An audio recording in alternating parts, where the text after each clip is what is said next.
Nithyanandam Paramasukadam Kevalam Jnanamurtim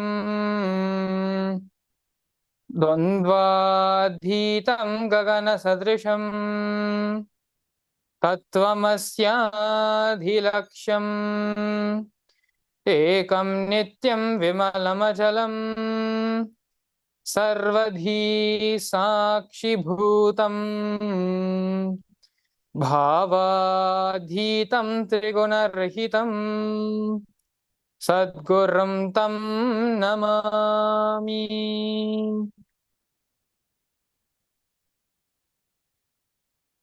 Nithyananda, everyone. We welcome you all to another segment on the Nithyananda TV of the Pacchai Pattini program. Today, we're going to be learning about the science of food, how food can become our medicine and not be our toxin anymore. The Pacchai Pattini Vratham is being observed by the whole of KAILASA with the grace and blessings of the Supreme Pontiff of Hinduism. If you understand more about the world which we are living on today, you will understand the reason, the importance of why the Supreme Pontiff of Hinduism emphasizes on why we should follow the Pacchai Pattini Vratham.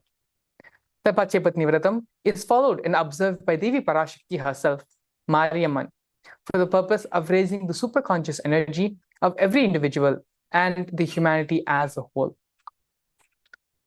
An official document and recognition by the United Nations has listed many different scenarios, many different things which we should be looking out as we enter into the year 2023.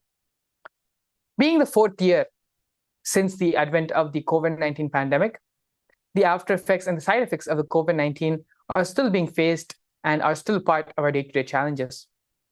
One of the major side effects and after effects which we are facing of the pandemic is that of the long COVID, which is directly impacting a person's ability to engage with life.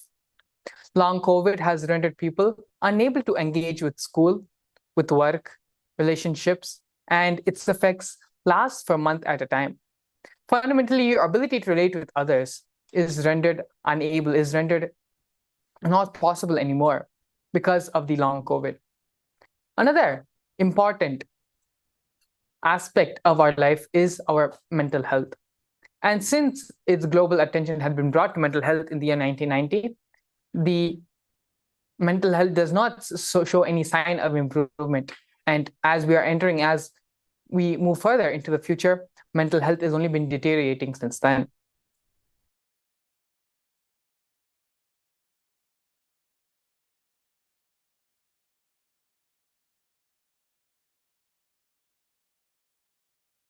Stress levels. Since the year 2022, cardiovascular diseases such as heart disease and strokes are the leading causes of global deaths. Cardiovascular diseases alone accounts for 28% of deaths in the year 2021.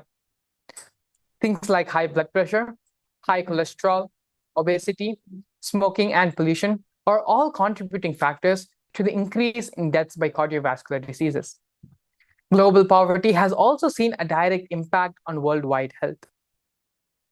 The increasing violence and climate change has increased the unequal distribution of medical resources. Not only that, but the life expectancy of an individual in low and medium income countries has become 34 years lower than what it's supposed to be.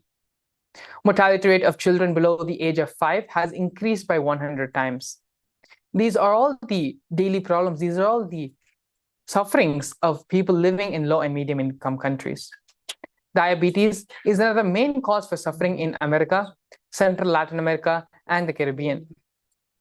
With the world entering into a more and more harmful place, more and more dangerous place for our individual health, taking action is of necessity.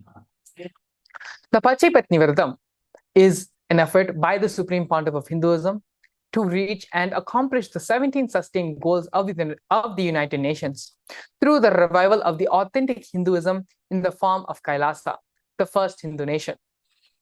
The Supreme Pontiff of Hinduism is teaching, sharing the importance and initiating us all into the Pacchai Pattini Vratham. The Pacchai Pattini Vratham has multiple benefits for those who are observing the Vrathams. Through the Pacchai Pattini Vratham, the science of Kaya Kalpa experientially starts manifesting in those observing the Vratham. The grace of Ganapati, the grace of Paramashiva, the grace of Parashakti Mariamman are all the different devatas, the different gods whose blessings will be bestowed upon you. Not only that, but by following and observing the Pacchai Pattini Vratham, you allow the space and powers of Paramashiva to express through you. The Pacchai Pattini Vratham is observed from the last Sunday of the Tamil month Masi, and it starts on this day, and it ends on the last Sunday of the next Tamil month, Fanguni. For these 28 days, Devi Parashakti, Devi Mariamman herself observes the fasting, observes the spiritual Vratham, not for herself, but for the welfare of all her devotees. Mahamariamman represents the self-purification of the entire Prakriti. The water element from the ocean gets purified by the fire element from the sun, transforming into clouds and showering as rain. This rain purifies the earth and the air space, making it the ultimate purifier. Mahamari, Parashakti, represents the self-purification of the entire Prakriti, the entire nature. Fasting is a purifying process for every individual. During the period of this Vratham, Mahamari, Parashakti, Prakriti, she herself observes the Pacchai Pattini Vratham, thereby purifying not only the entire Prakriti, but also offering all of us the opportunity to purify ourselves along with her. There are various benefits of the Pacchai Pattini Vratham, and these various benefits come because of the various aspects and dimensions of the Vratham itself. The first and foremost immediate effect which you start seeing in your life because of the Pacchai Pattini Vratham is through the diet. The diet spiritually helps to clear and heal all your physical and psychological ailments. It helps to clear out all your toxins, blockages from your system. It helps to strengthen your immune system to effectively fight off diseases and relieve you of all your stress, all your anxiety and mental tension. The benefits of observing the Pacchai Pattini Vratham are to purify your body, to create a space for Paramashiva and Parashakti to manifest through you, to allow the spiritual healing of the whole world when they manifest, and to prepare to receive the science of immortality. You will directly receive the blessings of Devi Mariamman to stay protected from all sorts of diseases. The history, the Sthala Puranam behind the Samayapuram Mariamman temple is very interesting, and which we are going to be seeing now. Out of the thousands of Mariamman temples in and around India, Samayapuram is the first Sthala Puranam, first Sthala, which is the first place where Mariamman was worshipped. Samayapuram also happens to be a Shakti Pita, where the eye of Devi Sati fell on the Bhumi. After the self-immolation of Devi Sati, Parandama, Lord Vishnu, with his Sudarshana Chakra, cut the body of Devi Sati into 54 different pieces, which fell on different parts of the planet. Each place became a Shakti Pita, a place where Devi Parashakti is worshipped. The temple of Samayapuram Mariamman, Samayapuram is the place where the eye of Devi Sati fell. The temple of Samayapuram Mariamman itself was built by the Vijayanagara king. The Vijayanagara king was traveling northwards to wage war on a certain region. On the way, he stopped and he stayed in Samayapuram. He had then declared that if he wins the war, which he is going to go and wage in the north, he would build a beautiful temple for Devi Mariamman. With the grace and blessings of Devi Parashakti, the Vijayanagara king was victorious in the war which was waged, and in true word to his commitment, built the temple of Samayapuram Mariamman. Devi Parashakti Mariamman is also well known to take care of the practical, down-to-earth problems of her devotees. To protect her devotees from the chickenpox and other diseases, and to keep the peace in the region, in the community, in the villages, every night, Devi Parashakti assumes the physical form and goes around the village personally. People who have slept in the temple of Devi have heard the sounds of Devi's anklets as she makes her rounds, marking her auspicious presence. The Samayapuram Mariamman temple was also visited during the time of King Dashratha and by King Vikramaditya during his rule in Ujjain. Over the past couple of days, we have also heard the very different stories and different ways how the Supreme Pandava of Hinduism himself personally relates with Devi Parashakti. There's a very beautiful story, very beautiful incident in the life of Swamiji, in the life of the Supreme Pandava of Hinduism, where during his time in Ramakrishna Mutt, the Supreme Pandava of Hinduism was being assigned to a branch Adinam, where the Sangha, the Ramakrishna Sangha at that time, had not been built fully. And so that this was during the festival of Navaratri. And if you've all been a part of the Navaratri celebrations with KAILASA, or have even celebrated Navaratri in your locality, then you know how grand the celebration is. The Navaratri celebrations is one of the most celebrated rituals, most celebrated. It's a time of puja, time of worship, specifically for Devi Parashakti. During that time, there are so many pujas in so many different sampradayas, be it the Shaivas, Shaktas, Ganapatyas, all of them, every sampradaya celebrates Navaratri in their own special way. Navaratri is a time of puja through which each and every aspect, each and every form, incarnation of Devi Parashakti is celebrated and worshipped. And it was during this time of Navaratri when the Supreme Pandava of Hinduism was in one of the branches of Ramakrishna Mutt.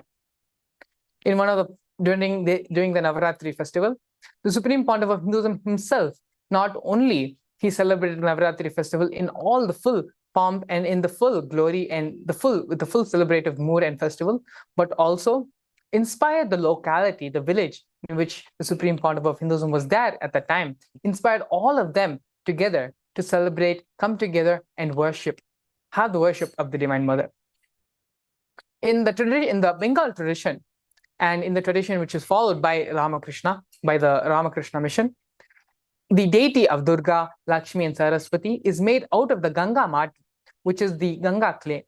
And out of that mud, the deity, the Murti of Durga, the Murti of Devi Parashakti is prepared. And on the beginning, when the Navaratri starts, the Pranapratishtha happens to Devi Durga, to Lakshmi and Saraswati. And for the 3 consecutive days, from Shashti, Saptami, Ashtami, and Navami, on all the 4 days, puja is offered to Devi Durga. At the end of the festival, Devi Parashakti, the Visarjan is done for Devi Parashakti, where we invoke Devi Parashakti back into our inner space, back into our being, and the Visarjan is done. This whole celebration, this whole festival was celebrated in such a grand manner, such a grand way, when the Supreme Pandava of Hinduism, without anyone else, just himself and inspiring the people in his locality, created a whole mud structure, created the whole murti out of the mud which was available in the village, and did authentically, as per the rituals, as per the scriptures, authentically did the Saptami Puja, the Ashtami Puja, the Navami Puja, and ended the celebration with the grand procession of Devi Durga. So fundamentally in Hinduism, we worship Mother. Hinduism doesn't just give the space for feminine, for the female consciousness as an equal and give them certain rights, but they are literally worshipped in Hinduism. And the Supreme Pandava of Hinduism himself is a Shakta in his own life. Cosmos not only reveres, but celebrates, worships the feminine consciousness, the feminine energy. Women who embody the feminine consciousness are not just revered in Hindu tradition, but they are also respected and they are worshipped in the cosmos. The Vedas and the Agamas, the Hindu tradition, does not just give equal rights to women. It reveres, it honors, it worships them. Everything worthy of worship, be it the various devatas, be it the various rivers, everything is given and expressed, given the feminine expressive way. Female names, female expressions are given for the Shaktis, for the energies and for the rivers. The whole nature itself, the earth itself, is called as Bhuma Devi in Hindu tradition. In Hindu tradition, the earth is not a geography. It is not just limited to a location or to a place. It is worshipped as a biology. It is a living being and it is worshipped as a female. All the rivers, all the major rivers in India, in Bharat, Ganga, Yamuna, Saraswati, Narmada, Sindhu, Kaveri, and the river Brahmaputra. Other than the river Brahmaputra, all other rivers are given the feminine names. Hindu tradition is the oldest tradition worshipping divine in the form of woman, in the form of Devi. There's a separate sampradaya itself dedicated to the worship of mother, the Shakta sampradaya in Hinduism. Worshipping the feminine energy, worshipping the highest source of the universe in the form of woman, worshipping God in the form of woman is a fundamental part of Hindu tradition. It is not just that Hinduism gives equal rights to women. Hinduism reveres women, honors women, and above all worships them. There is a beautiful verse in the Vedas and in the Agamas, and again and again, the Vedas and Agamas, both of them repeat that wherever and whenever women are pleased, whenever women are worshipped, all gods reside there with bliss and joy. In the Vedic tradition, we call this as Matra Rupena Samsthita. There's a beautiful shloka in the Chandi part, in the Chandi Parayanam, which goes, Ya Devi Sarva Bhuteshu Matra Rupena Samsthita. Namastasye, Namastasye, Namastasye Namo Namaha. This verse is from the 5th chapter of Devi Mahatmya of the Chandi Parayanam, which in 300 verses extols the Leela, the Puranic history, and the glory of Devi Parashakti in the form of Durga. The translation of the verse, O Devi, who is residing in all beings, whatever exists, Sarva Bhuteshu, in the form of the ultimate creativity, Mother, Matra Rupena Samsthita, who is residing, Namastasye, Namastasye, Namastasye Namo Namaha. I bow down, I bow down, I bow down, I surrender. This is the beauty. This is how Hinduism depicts and how Hinduism holds women, how Hinduism holds the feminine consciousness in Vedic tradition. The essence of mother worship is mothering of the cosmos inside ourselves. As we mentioned earlier, the supreme pontiff of Hinduism himself is basically a Shakta, fundamentally worshipping of the mother.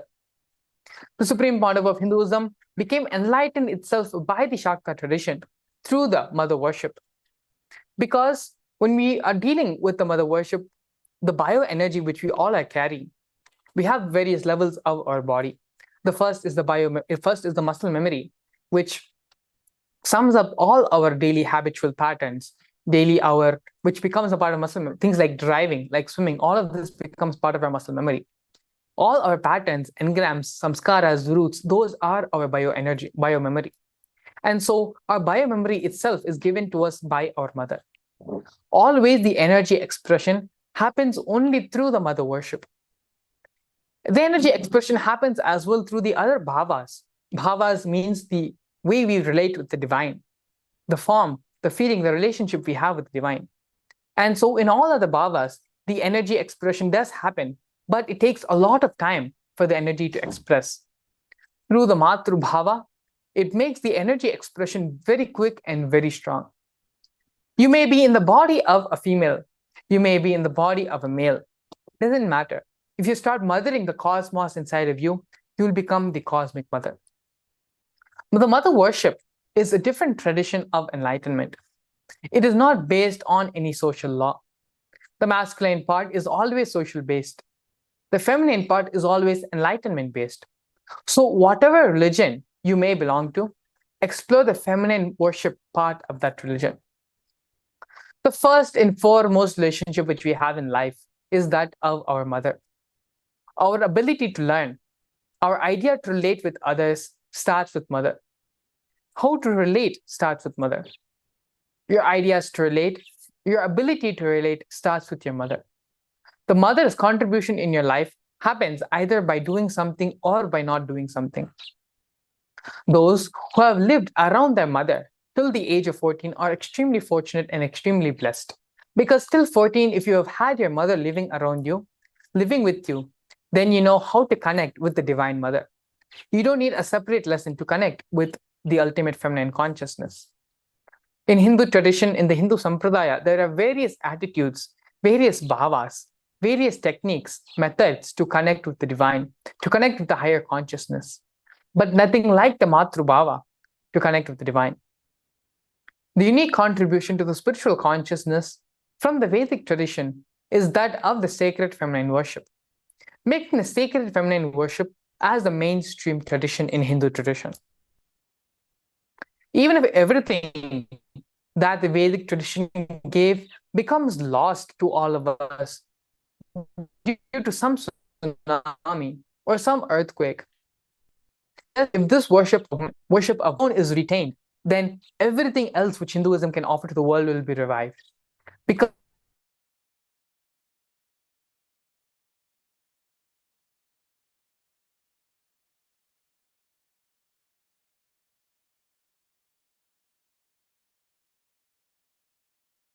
or techniques to awaken the sacred feminine lost its life within 100 years.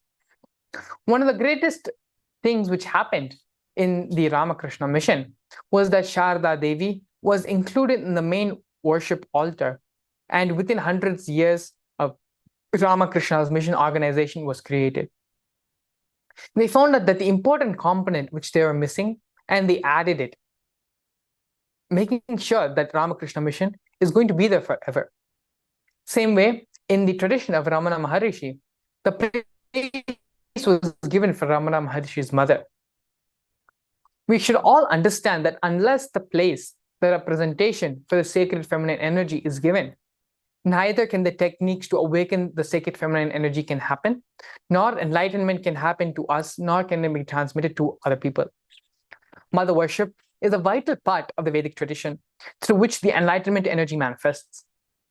After understanding the various truths and powerful cognitions the Supreme Pontiff of Hinduism has shared about the importance of Mother, we should now understand the importance of why we should worship the Mother right now to achieve the ultimate experience of enlightenment.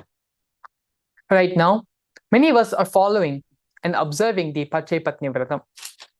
The Supreme Pontiff of Hinduism gives a very detailed answer, very detailed description why fasting, the intermittent fasting, is not the same as Vratham.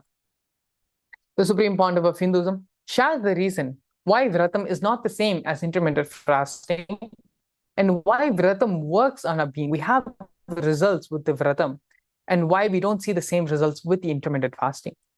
We all need to understand a few fundamental truths, few fundamental cognitions about our own being. Inside all of us, inside all of our systems, inside our guts especially, there are certain parasites, certain microbes.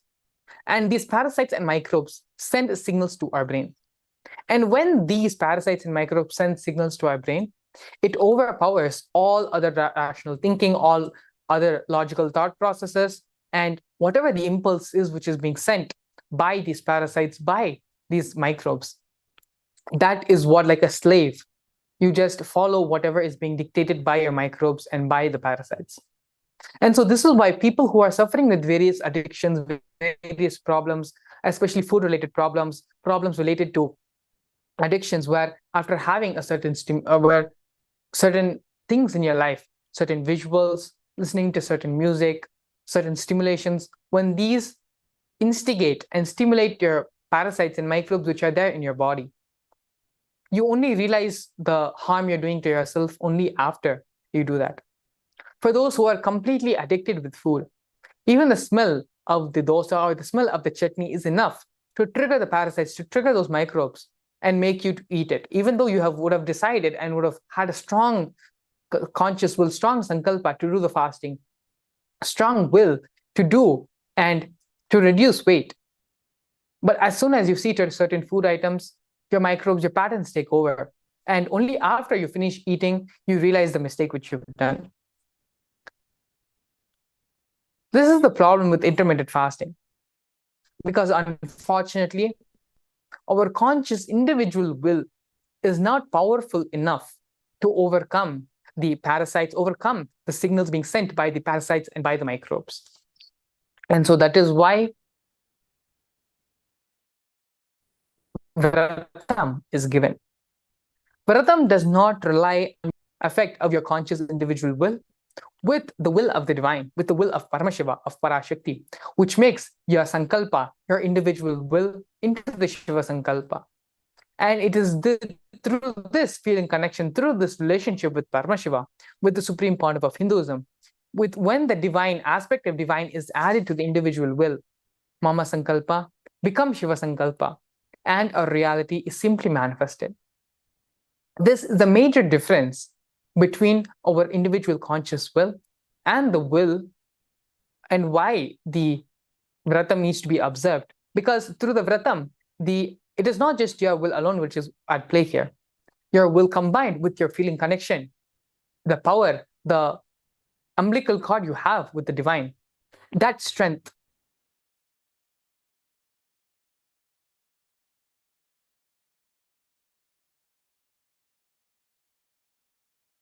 is more and more about how not just our body, but our society as well, how they have brainwashed us. They've programmed us to be addicted to food, to destroy our body.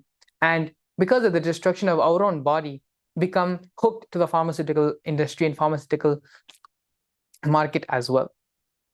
And so now, having understood the importance of the Vratam and why the divine aspect, the aspect of the divine is much needed for our Vratam, for our fasting to become successful, it is now time to enter into the preparations to receive Devi Parashakti. After a short while, we are going to be having the darshan of Devi Mariamman and the Supreme Pontiff of Hinduism from the Nithyanandeshwara Paramashiva Devalayam in Adi KAILASA Biddi. As we had mentioned before, it is only through the puja, through the aspect of worshipping the divine, the gratitude which we offer through that, does our individual sankalpa manifest into Shiva sankalpa, and the fruition which needs to happen, the goal which needs to be achieved through the Vratam happens only then. The puja which is going to be offered to Devi Mariamman is a very simple puja, where we will be offering the 108 names to Devi Parashakti, followed by the offering of the Naivedya, which is the offering of the food, and the offering of the Arati. We can all now take a few minutes to prepare ourselves to receive Devi Parashakti. If you have the deity of Devi Parashakti in your house or in your place where you are staying right now, you can take and keep Devi with you. If you have a Shri Yantra or a Mahameru, the 3D geometrical representation of the Shri Yantra, of the Shri Chakra, you can take all of them and keep. Or otherwise, even if you have your Guru Padukas, that is more than enough. Because in Hindu tradition, Guru is the representation of not just of Paramashiva, but Guru is Paramashiva, Parashakti, and something more put together. And so if you do not have Devi, you do not have the Shri Yantra, even the Guru Padukas to which you offer the ritualistic worship every day, the offering of your personal gratitude, your personal feeling connection with Swamiji every day, that is more than enough. You can take and keep your Guru Padukas. And also for the Archana, if you have any kumkum, if you have fresh flowers, that will be highly advisable to have fresh flowers. Or otherwise, if you don't have fresh flowers, that is also okay. Please take some kumkum for offering the kumkum Archana to Devi Parashakti. Following the offering of the kumkum Archana will be the offering of Dhupa, Deepa, Naivedyam, and the Arati. Dhupa is the offering of the incense sticks, the lit incense sticks. Deepa is the offering of the traditional oil lamp or ghee lamp. And finally, the offering of the Naivedyam, which is the offering of freshly cooked food. As we are observing the Pacchai Pattini Vratham, only whatever is prescribed in the diet of the Pacchai Pattini Vratham, please offer only that as the Naivedyam to Devi Parashakti. And finally, the ritual will conclude with the Arati being offered to Devi. So please take a few minutes to go ahead and start preparing yourself, start arranging for the ritualistic worship of Devi Parashakti and the Supreme Pontiff of Hinduism. You can also take this time to get ready and wear the Angavastra, wear the traditional cloth for all the men, that is the tying of the dhoti and the Suttuparivatam, and being without the upper cloth, and having the vibhuti and kumkum marked in all the correct places. For the women, for those in the female body, tying of the sari is highly advisable when you are offering this worship, when you're offering the ritualistic worship to Devi Parashakti, to any ritualistic worship, wearing the traditional sari is highly advised. So please take a few minutes now and get ready.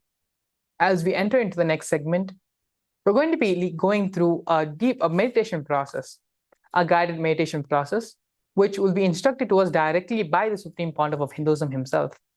Swamiji will be leading us all through a guided meditation process through which we'll be preparing our inner space to receive Devi Parashakti.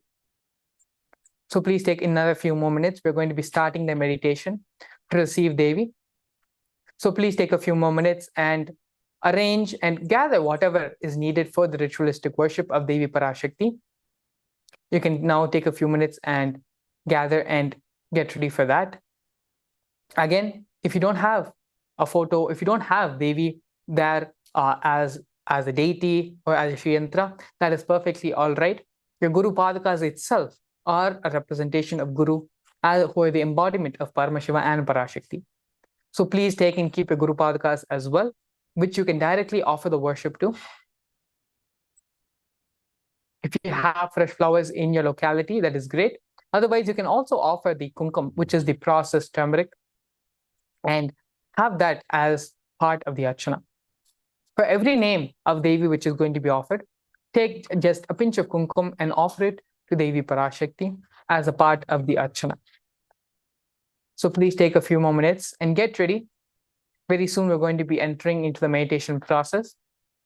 Please also take this time to go ahead and change into the traditional attire, the traditional Vedagamic attire. It is our pride and our devotion, Devi Parashakti, to receive her in the full grand manner, with all the puja items which are required and in the traditional Vedagamic attire. So please take a few minutes to get ready, to come in the traditional dress. If you have long hair, then please make sure that your hair is tied as well, as per the Vedagamic instructions. If you have jettas, please make sure the jettas are tied on the top of your head, as Paramashiva would. And now it is time. Let us get ready and enter into the meditation. Please sit straight with your head, neck, and spine in a single line. Close your eyes and visualize Swamiji. Visualize Swamiji residing in your Ananda Kanda as Parashakti, as Devi. Now, start chanting the Mahavakya mantra, Om Nithyananda Paramashivoham, and allow the mantra to reverberate throughout your entire being. Om Nithyananda Paramashivoham. Om Nithyananda Paramashivoham. Om Nithyananda Paramashivoham.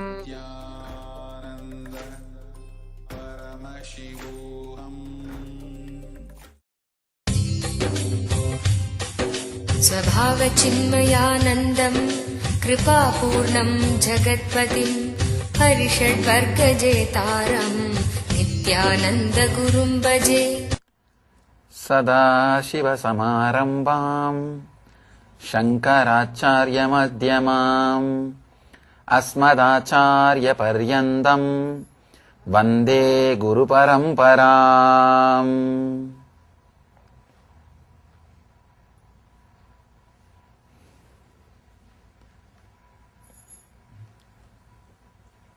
I welcome you all with my love and respects.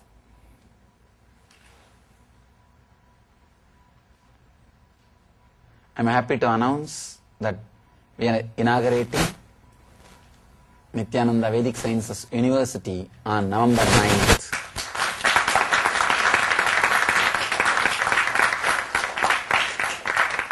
In Montclair, we got a property where we will have our university and temple and all our spiritual services. The university will stand for Vedic tradition and it will do further research and development and spread all the Vedic sciences to the world. We will have a temple with the largest size murtis and largest number in USA. And all our spiritual services like Nitya Yoga, Nitya Puja teaching and Little Anandas, everything will be held in that place. It's a 2-acre lot with a 25,000 square feet built up area. Big. That will be a city temple and city campus for our whole tradition and activities. Today we will start the whole process with the worship of Mother Energy, Devi Energy.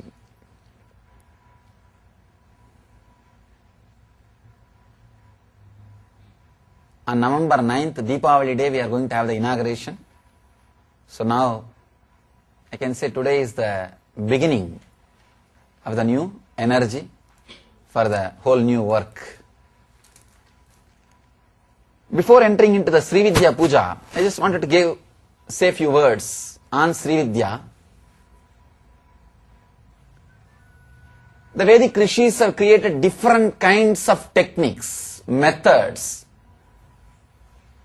paths to connect with the cosmic consciousness, to experience the cosmic energy. I can say the most sweet, authentic and beautiful path is connecting with the divine in the Matrubhava as a mother. See, our masters have done so much of research and development in the inner space. They created thousands, I can say millions of paths. People ask me, why Hindus have crores of gods? Because we have done so much of research and development in the field. I ask them, why do you have different varieties of cars? Because you have done so much of research and development in that field. So much of thirst for luxury, comfort. So naturally, you developed different kinds of cars. Our masters had so much of thirst for the inner fulfillment. So they developed so many different paths to achieve the ultimate experience. Vedic tradition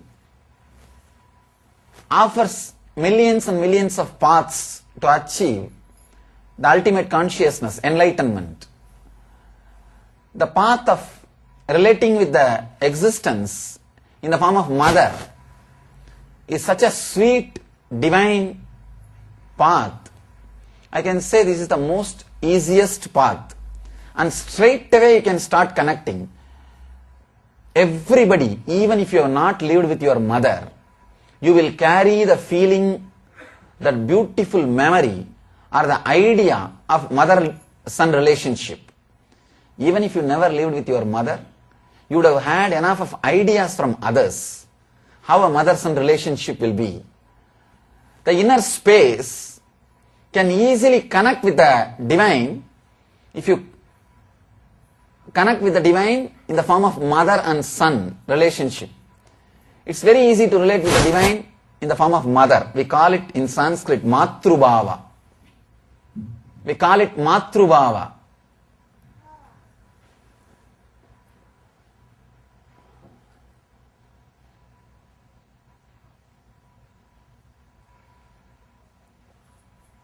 Looking at the divine as the mother, experiencing the divine as the mother, the first strong relationship any human being experiences is mother. That's the first strong relationship, and that stays inside your system forever. So turning that samskaras, that relationship, that mood, that feeling towards the ultimate is the Matrubhava. Connecting with the ultimate through the relationship of the mother. There are so many other bhavas. Dasa bhava, feeling connected to divine in the form of the Lord and servant. Feeling connected to divine in the form of the beloved, Madhura bhava. Feeling connected to the divine in the feeling, with the feeling of Vatsalya bhava as a son. But this Matru bhava, such a powerful method, it is a complete path. It can lead you to the enlightenment, ultimate, by itself, by its very base. So first, enter into that Matru bhava. Then, whatever you chant, whatever you do, will take you to the deeper and deeper spaces where you can experience the true divine energy, the true mother energy. Close your eyes and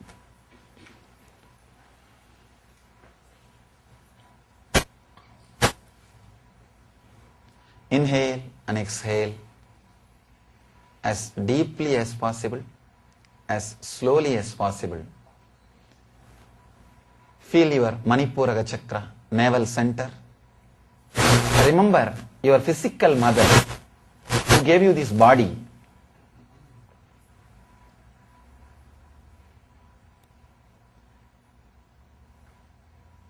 Give her your deep respect and gratitude for giving you this body. Whether ideologically you feel connected to her or not is not important. Feel grateful and give your respect just because she gave you this body.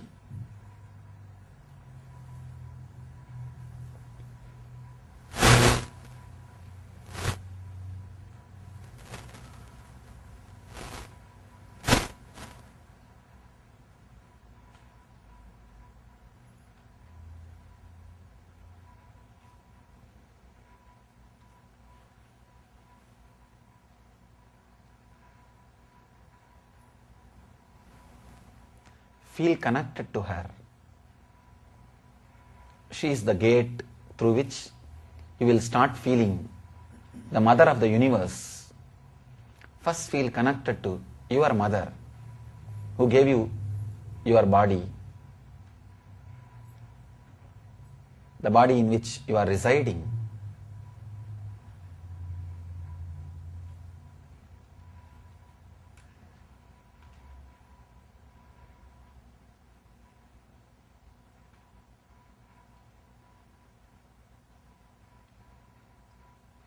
Give your respect to her body intelligence. Just because of the intelligence of her body, your body came into existence.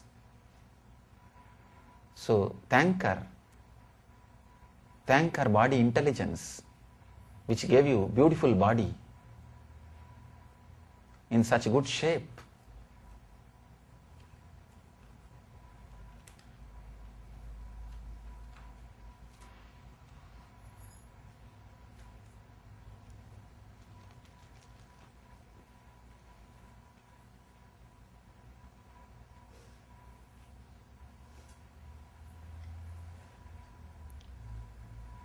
Give your deep, humble respect and gratitude to her.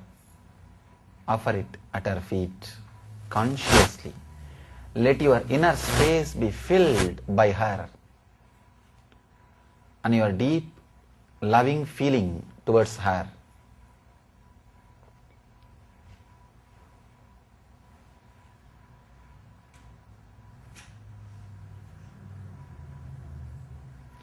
She is the gate through which you will experience the cosmic mother.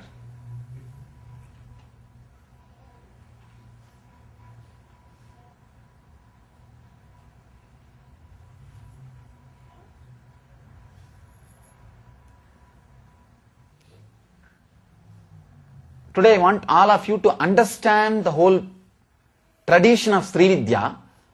Actually today I am talking and conducting not just for the 100 people who are here, to create a clear, to set a trend, to teach and to create a basic manual. So you guys are fortunate that you are going through the original version. I'm expressing step by step everything about Sri Vidya. Internalize it with a deep patience and silence. First thing, let your body be arrested. Means, not even the small movements. Do not allow. Just first arrest your body. That will completely settle down your system. First sit very comfortably and see that you have your space. Means nobody is touching you, hitting you. Just be completely comfortable.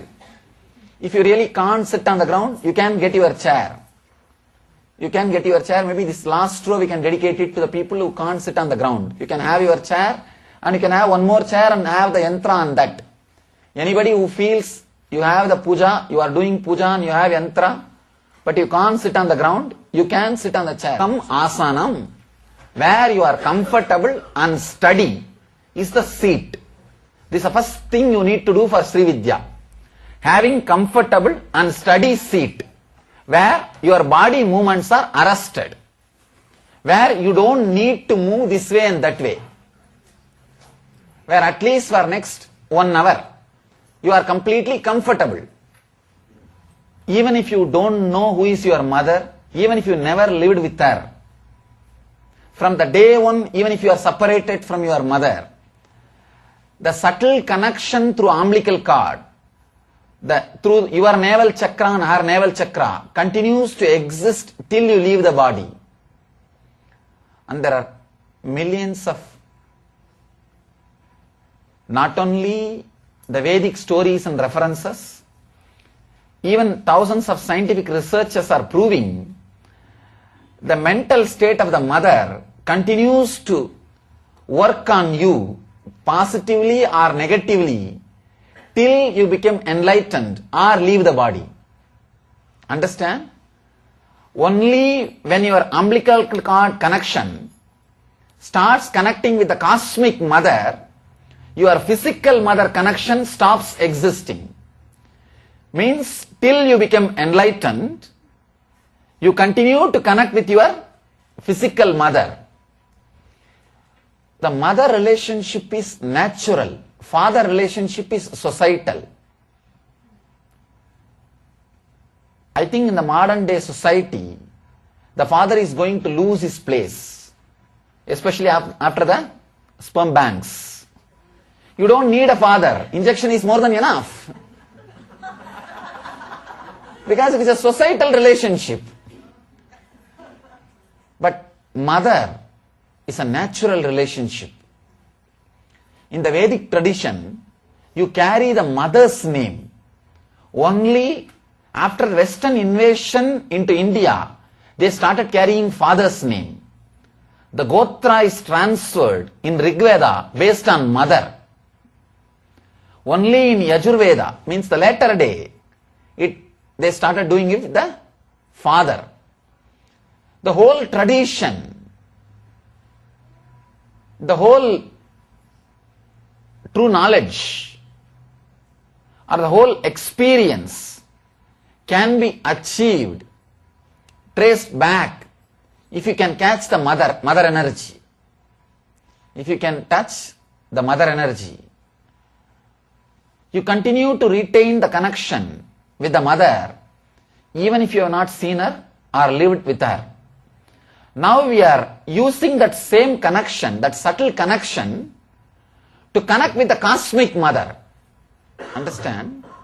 You have 3 levels of mothers. 1, the physical mother who gave you the body. 2, the mothers of your mental structure. I can't say mother, mothers of your mental structure. Because the mental setup which you carry is given to you by many people, your professors, your teachers, your direct warm circle, friends and family. They are all mothers of your mind and ultimately mother of your being, the Parashakti, and a master who gives you enlightenment. Master who leads you towards enlightenment and the cosmic energy itself is the ultimate mother. Now, First, connecting to the physical mother, you create an inner space where you are ready to connect. Then you can connect with the cosmic mother, who is mother of the whole universe. First you connect with the mother who gave you this body. Then you connect with the mother who gave you the air to breathe, the place to sit, and energy to see, energy to feel, above all, energy to feel that you exist, the energy to remember that you exist, the energy to celebrate that you exist. She is the cosmic mother. Connecting with the cosmic mother is the Sri Vidya Puja. Understand, the plate which you have in front of your eyes is your very body. Inside your body you have 43 energies. In the triangle you will see 43 triangles. It's a very strange diagram, I can say diagram. It will look very complex if you see superficially. If you study a little bit, it is a very simple diagram. 43 triangles will be there. You have 43 energies in your system. Energy to breathe, energy to exhale, energy to get anger, energy for lust, energy to see. All these things are energies. If you integrate all the 43 energies towards one point, you are enlightened. You are connected to cosmic energy. So now you are invoking all the 43 energies which resides inside the yantra, means your own body. When you invoke all the 43 energies, when you ask them, please express yourself in a full form in this very body, when they start opening up, when they are completely integrated, you will become Devi. You will become cosmic energy. You are connected to cosmic mother. That is the science of Sri Vidya worship. That is the science of Sri Vidya. I used to tell a story. Of course, it's not a story, it's a research. There is something called art therapy. When mad people, if they continuously, if they are allowed to paint, scratch, they make all kinds of crazy paintings. But within a month, their madness reduces. They become all right. A doctor who was studying all these paintings, he says, whoever became mad because of money, greed, they all paint and scratch in the same way. Whoever became mad because of women, lust, they all paint and scratch in the same way. Whoever became mad because of name and fame, they all paint and scratch in the same way. This shows whatever is your experience, you express.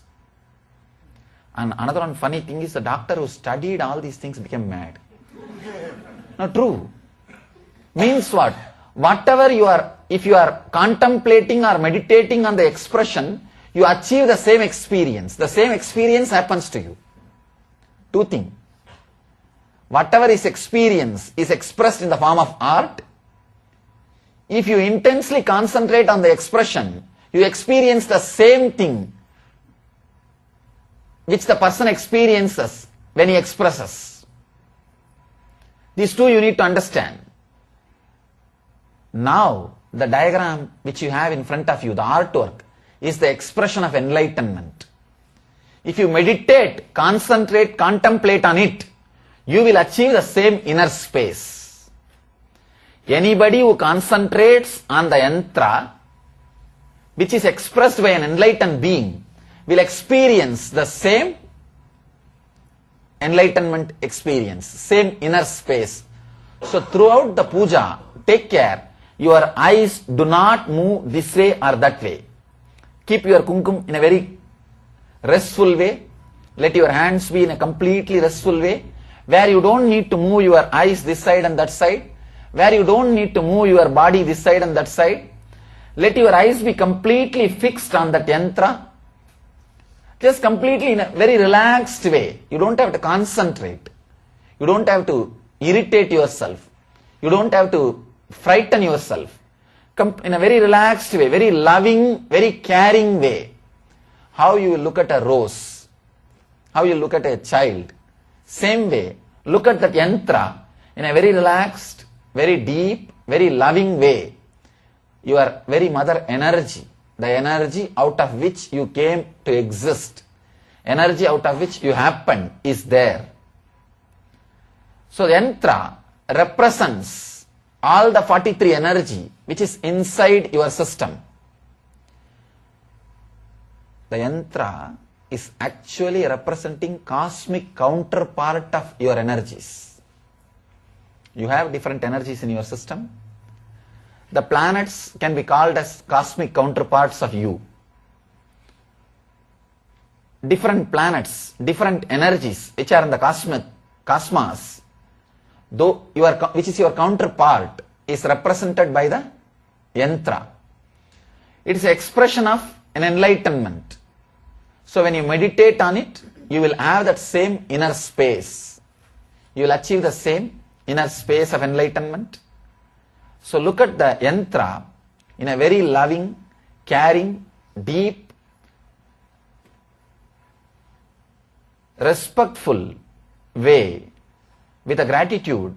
How you will look at your mother when you have a real understanding about her. How you will look at your child when you have innocent love towards the child. In that respectful, loving, gratitude way, look at the yantra, and we will now invoke the energies, all the 43 energies. Some of you may not understand Sanskrit. You don't have to worry. I am going to explain every step in English. So you do not have to bother about understanding the Sanskrit word. If you just capture the idea which I am telling in English, that's more than enough. I will guide you step by step through the puja. I will guide you step by step into the puja. Remember to completely relaxed, and remember completely to be involved with the yantra. Be in a complete restful awareness. Do not choose, do not be violent that you have to concentrate. If you miss, you will miss something. Then you will be constantly disturbing yourself. In a very relaxed way. Concentrate in a very relaxed way, very loving way, so that your inner space travels with me. Your inner space experiences me. Your inner space goes through the whole guiding process. If you have yantra, look at the yantra. If you don't have yantra, your body is yantra. So just relax your awareness into your Anandagandha, below the Anahata, above the Manipuraga. This is the area where that Sri Chakra is there. So just relax in that area. If your body is pure, you will feel the Sri Chakra inside. Understand? At the age of 10, in the Devi temple of my native place, I had the darshan of the Sri Chakra. The longest puja I ever practiced is the Sri Vidya puja in my life. If I have to say, what is the puja I practiced personally in my life? For 8 years I practiced this puja. This is the worship, this is the ritual I practiced by myself. The TV they put an ad, na? This is the medicine I give for my family. This is the medicines I use on my body. So this is the puja I did for myself. The day I had the darshan of the Sri Chakra, of course I was not aware that it is Sri Chakra. I was a 10-year-old boy. Suddenly I saw a beautiful form, geometrical form in the Devi temple. Went to the home and started carving myself. That whole thing, whatever I saw in a copper sheet. Then at the time was my inspiration. The great inspiration. Her name was Mataji Vipudananda Devi, Kuppammal, we call her. She saw that chakra.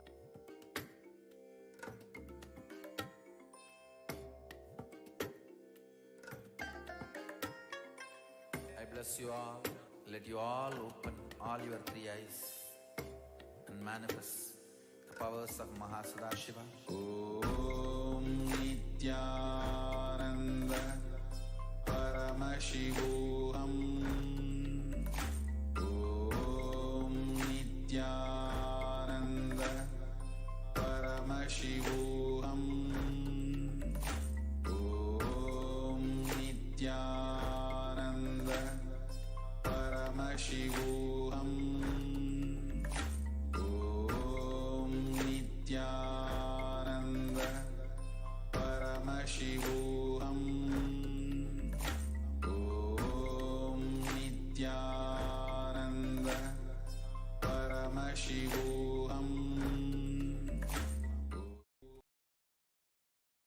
नित्यानन्दं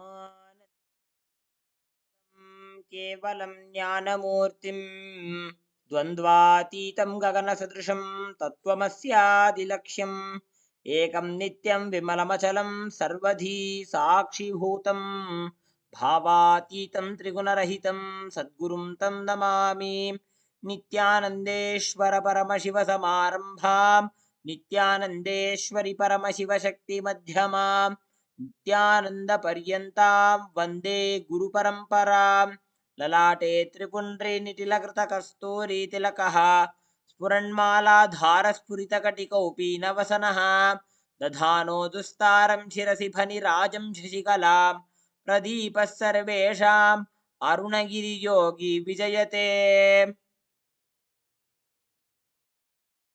ॐ सत्यै नमः। ॐ साध्व्यै नमः। ॐ भवप्रीतायै नमः। ॐ भवान्यै नमः। ॐ भवमोचन्यै नमः। ॐ आर्यायै नमः। ॐ दुर्गायै नमः। ॐ जयायै नमः। ॐ आद्यायै नमः। ॐ त्रिनेत्रायै नमः।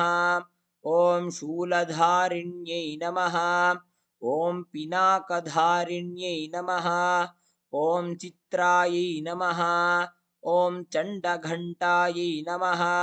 ॐ महातपायै नमः। ॐ मनरूपायै नमः। ॐ बुद्ध्यै नमः। ॐ अहङ्कारायै नमः। ॐ चित्तरूपायै नमः। ॐ चितायै नमः। ॐ चित्यै नमः। ॐ सर्वमन्त्रमय्यै नमः। ॐ सत्तायै नमः। ॐ सत्यानन्दस्वरूपिण्यै नमः। ॐ अनन्तायै नमः। ॐ भाविन्यै नमः। ॐ भव्यायै नमः। ॐ भव्यायै नमः। ॐ अभव्यायै नमः। ॐ सदागत्यै नमः। ॐ शाम्भव्यै नमः। ॐ देवमात्रे नमः। ॐ चिन्तायै नमः। ॐ रत्नप्रियाय सदायै नमः।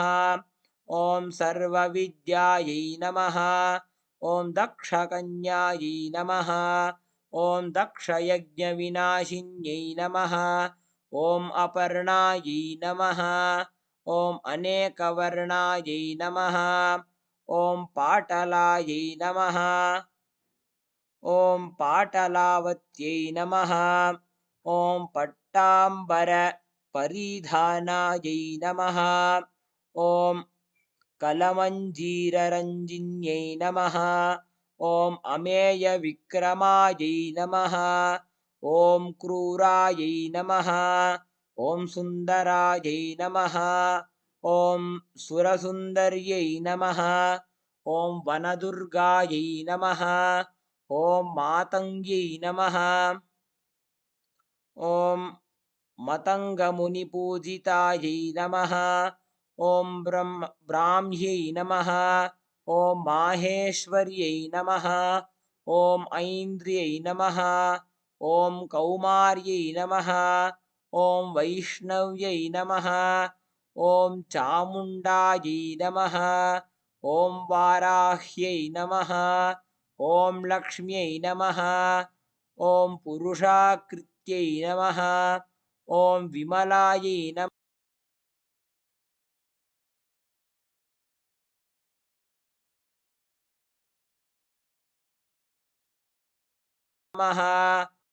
ॐ उत्कर्षिण्यै नमः। ॐ ज्ञानायै नमः। ॐ क्रियायै नमः। ॐ नित्यायै नमः। ॐ बुद्धिदायै नमः। ॐ बहुलायै नमः। ॐ बहुलप्रेमायै नमः। ॐ सर्ववाहनवाहनायै नमः। ॐ निशुम्भशुम्भहनन्यै नमः। ॐ महिषासुरमर्दिन्यै नमः। ॐ मधुकैटभहन्त्र्यै नमः। ॐ चण्डमुण्डविनाशिन्यै नमः। ॐ सर्वासुरविनाशिन्यै नमः ॐ सर्वदानवघातिन्यै नमः ॐ सर्वशास्त्रमय्यै नमः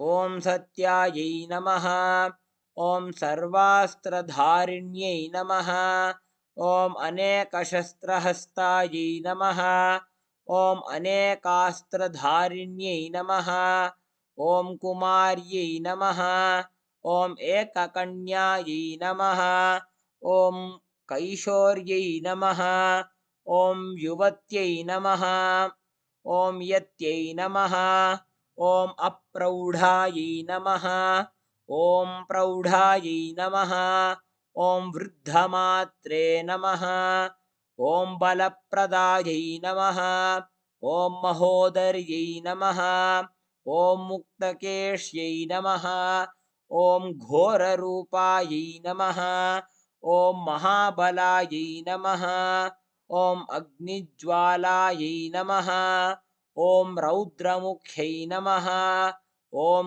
कालरात्र्यै नमः ॐ तपस्विन्यै नमः ॐ नारायण्यै नमः ॐ भद्रकाल्यै नमः ॐ विष्णुमायायै नमः ॐ जलोदर्यै नमः ॐ शिवदूत्यै नमः ॐ कराळ्यै नमः ॐ अनन्तायै नमः ॐ परमेश्वर्यै नमः ॐ कात्यायन्यै नमः ॐ सावित्र्यै नमः ॐ प्रत्यक्षायै नमः ॐ ब्रह्मवादिन्यै नमः श्री नित्यानन्देश्वरी परमशिवशक्ति श्री इन्द्राक्षिदेव्यै नमो नमः।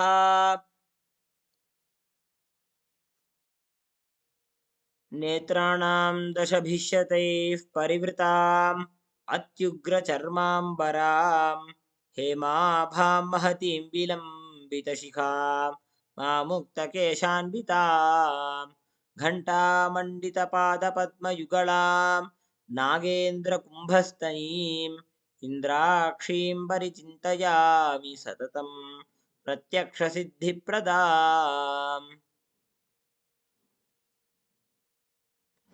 ॐ धूरसि धूर्वधूर्वन्तं धूर्वतञ्योर्वत्तं धूर्वयं वयं धूपामस्त्वं देवानामशिषस्मितमं पप्रितमं दुष्टतमं वह्नितमं देवहूतममहृतमसि हविर्दानं त्रिगुंहस्वमाह्वा मित्रस्य त्वा चक्षुषा प्रेक्षे माभेर्मा संविक्ता मा त्वाहि गुंसिषुम्। ॐ ह्रीं श्रीं इन्द्राक्षीं श्रीं पें स्वाहा श्री नित्यानन्देश्वरी परमशिवशक्ति श्री इन्द्राक्षिदेव्यै नमः। धूपमाघ्रापयामि। ॐ उद्दीप्य स्वजातवेदोपघ्नन्निरऋतुं मम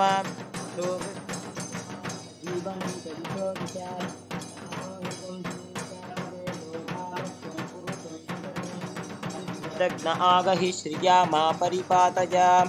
ॐ ह्रीं श्रीं इन्द्राक्षीं श्रीं पें स्वाहा श्री नित्यानन्देश्वरी परमशिवशक्ति श्री इन्द्राक्षिदेव्यै नमः। दीपं सन्दर्शयामि। अथ नैवेद्यम् ॐ मधुवाताऋतायते मधुक्षरन्ति सिन्धवः माध्वीर्नः सन्तोषधीः मधुनक्तमुतोषसि मधुमत्पार्थिवगुम्रजः मधुद्यौरस्तु नः पिता मधुमान्नो वनस्पतिर्मधुमाकुम् अस्तु सूर्यः माध्वीर्गावो भवन्तु नः मधु मधु मधु। ॐ ह्रीं श्रीं इन्द्राक्षीं श्रीं पें स्वाहा श्री नित्यानन्देश्वरी परमशिवशक्ति श्री इन्द्राक्षिदेव्यै नमः। नैवेद्यं निवेदयामि। ॐ सर्वमङ्गलमाङ्गल्ये शिवे सर्वार्थसाधिके शरण्ये त्र्यम्बके गौरी नारायणि नमोऽस्तुते। सृष्टिस्थितिविनाशानां शक्तिभूते सनातनी गुणाश्रये गुणमये नारायणि नमोऽस्तु ते शरणागतदीनार्थपरित्राणपरायणे सर्वस्यार्त्यहरे देवि नारायणि नमोऽस्तु ते ॐ ह्रीं श्रीं इन्द्राक्षीं श्रीं पें स्वाहा श्री नित्यानन्देश्वरी परमशिवशक्ति श्री इन्द्राक्षिदेव्यै नमः कर्पूरनीराजनं सन्दर्शयामि रक्षां धारयामि शोणाद्रीशावताराय ज्योतिस्तम्भस्वरूपिणे श्रीकैलासप्रधानाय नित्यानन्दाय मङ्गलम् तत्त्वज्ञानप्रदाताय नित्यानन्देश्वररूपिणे श्रीकैलासप्रधानाय नित्यानन्दाय मङ्गलम् मूलप्रकृतिरूपाय परमशिवशक्तिस्वरूपिणे श्रीकैलासप्रधानाय नित्यानन्दाय मङ्गलम् दण्डत्रिशूलहस्ताय कालकालस्वरूपिणे श्रीकैलासप्रधानाय नित्यानन्दाय मङ्गलम् योगपट्टाभिषिक्ताय राजसन्न्यासधारिणे श्रीकैलासप्रधानाय नित्यानन्दाय मङ्गलम् सार्वभौमैकपत्याय राजराजार्चिताय च श्रीकैलासप्रधानाय नित्यानन्दाय मङ्गलम् मङ्गलं कल्पवृक्षाय मङ्गलं ज्ञानदायिने परमशिवाय श्रीनित्यानन्देश्वराय मङ्गलम् मङ्गलं श्रीविद्याम्बायै मङ्गलं कामदायिन्यै सर्वमङ्गलदात्रे नित्यानन्देश्वर्यै मङ्गलम् मङ्गलं गुरुदेवाय मोक्षमूलाय मङ्गलम् परमावताराय नित्यानन्दाय गुरवे मङ्गलम् त्वं स्मृतमहं धन्य मम प्राणमहेश्वर गङ्गाधर नामेति स्तोत्रस्थानं ददाम्यहम् हरिः ॐ तत्सत् सर्वं भगवत् श्री नित्यानन्द परमशिवपादुकार्पणमस्तु ॐ नित्यानन्दम्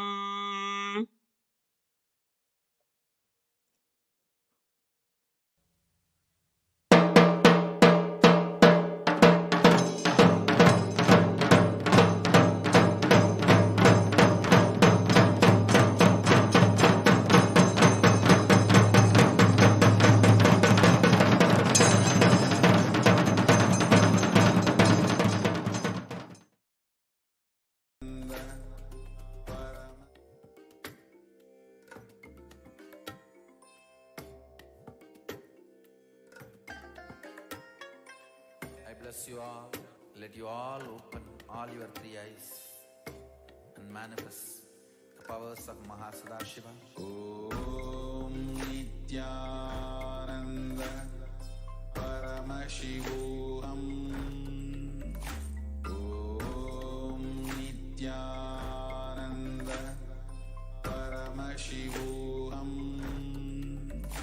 Om Nithyananda Paramashivoham.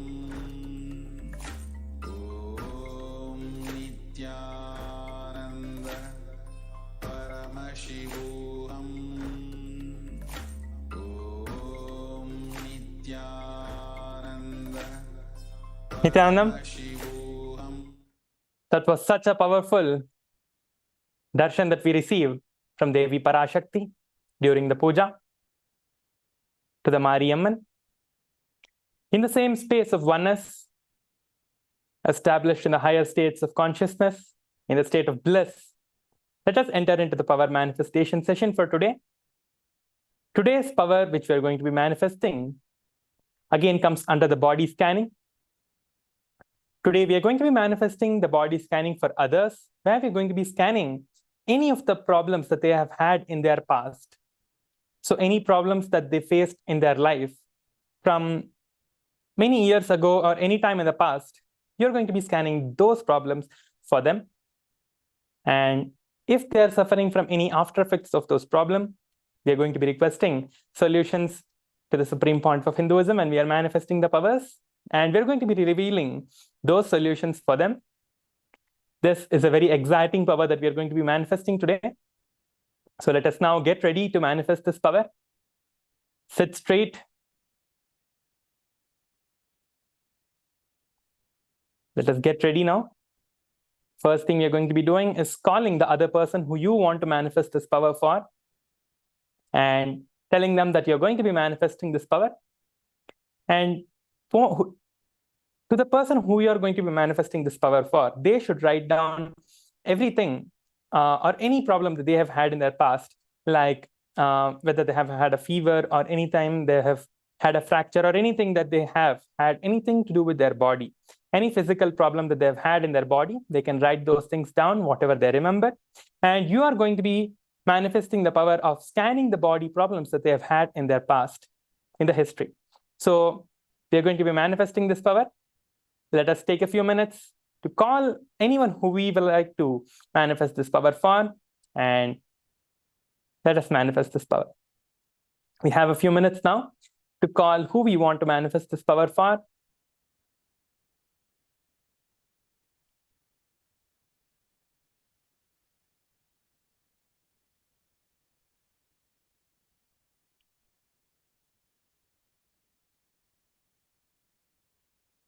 Let us see where this power manifestation comes from.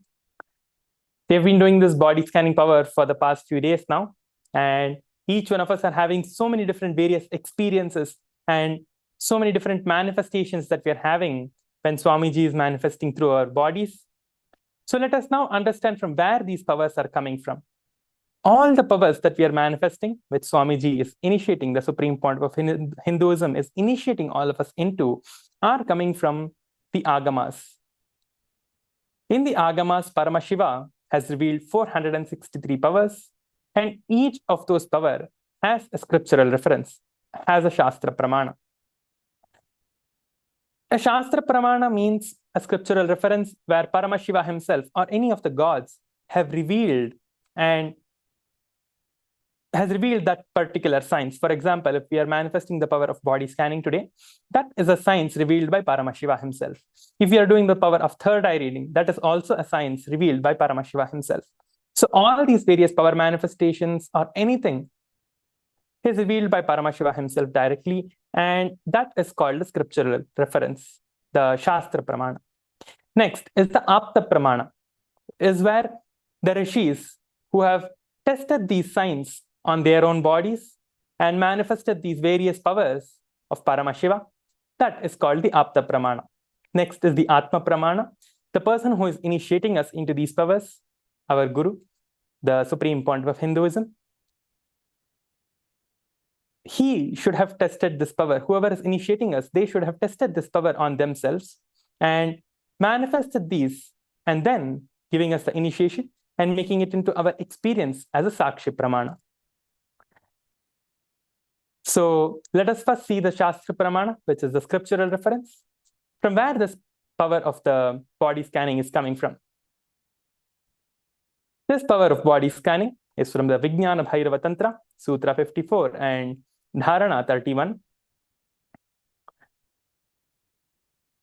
Let us now listen to the verse.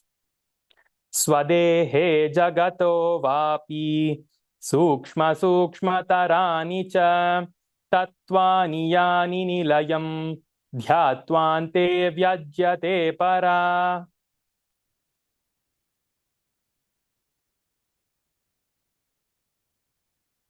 Let us now see the translation for the verse. Cognize deeply that from the subtle to subtlest constitutive principles of your whole body, which is the Swadeha, or the whole universe, simultaneously consists of the essential reality. They are being absorbed in their source cause, which is the Sadashiva. By the experience of such restful awareness, one becomes complete from all the thoughts, and ultimate universal divine power, the Paradevi Adishakti, is revealed. And the supreme power manifestation happens from them. That was such a beautiful scriptural reference that we had now. And next, let us see the Atma Pramana of the Supreme Pontiff of Hinduism. And if you see, before a few years, when the Supreme Pontiff of Hinduism, when he had the fracture in his hand, he had a multiple major fracture on the Supreme Pontiff of Hinduism's hand when he had fallen down from a horse. And when the fracture happened, the Supreme Pontiff of Hinduism scanned himself, his own body, and saw what was the problem that had happened. And he also healed himself when that problem had happened in his body. And Supreme Pontiff of Hinduism has manifested so many powers in his own life, and the power of body scanning itself, to so many people, he has manifested this power. And now he has initiated all of us into manifesting these powers, and we are here manifesting. Now, let us enter into the next step of the power manifestation, which is starting to manifest the power itself. Now, after the people who you are manifesting this power for, once they have finished writing the problems that they have had in the past, we can enter into the power manifestation. Let us sit straight. If you can sit in Padmasana, you can sit in Padmasana. If you can sit on the ground, you can sit on the ground as well in Padmasana. If not, you can use a chair and you can sit as comfortably as you can. Sit straight with your head, neck, and spine in a straight line. Close your eyes. Visualize the Supreme Pontiff of Hinduism in your third eye. Any form, any darshan where you have connected with the Supreme Pontiff of Hinduism.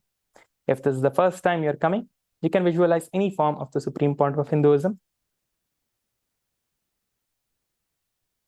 Just close your eyes and visualize Swamiji in your third eye.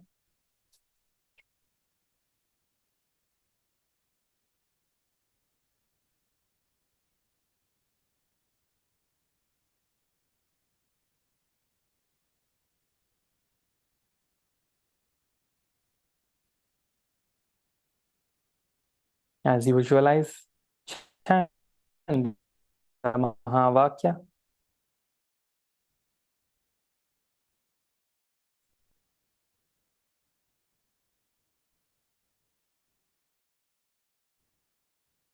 Om Nithyananda Om Nithyananda Paramashivoham.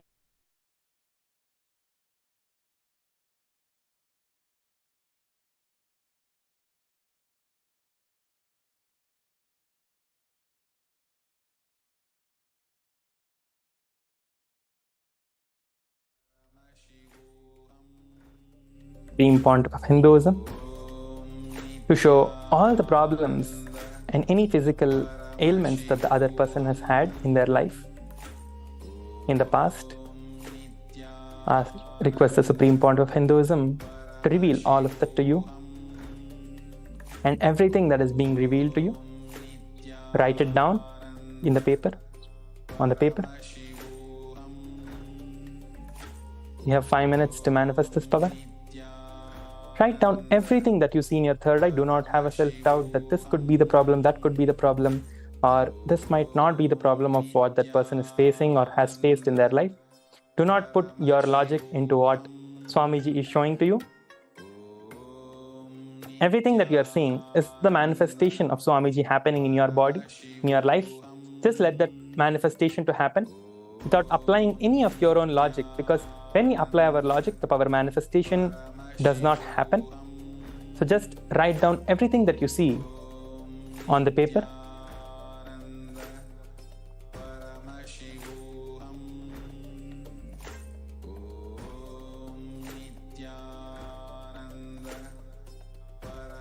Continuously chant the Mahavakya. You can chant the Mahavakya aloud, or you can chant in your throat center, just like the Ajapa Ajapa, continuously repeating the Mahavakya in your throat center.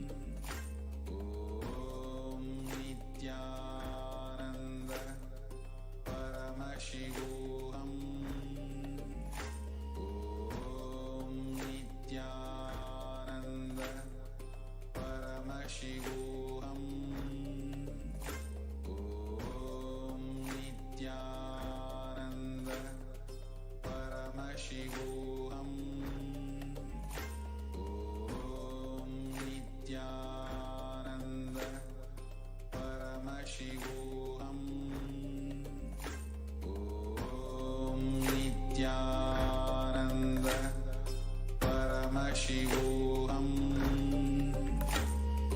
Om Nithyananda.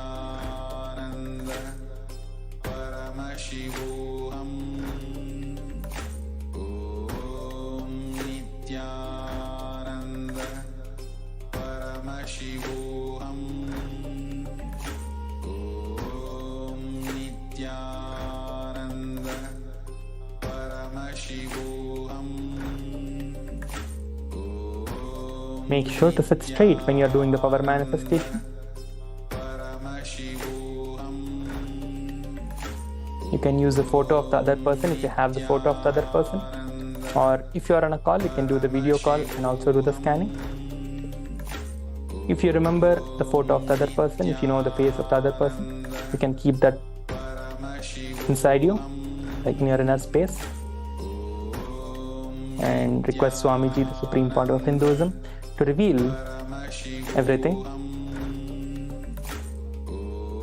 about their body problems in the past.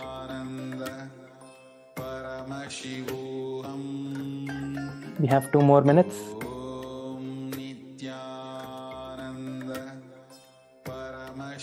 Just continue to do the power manifestation.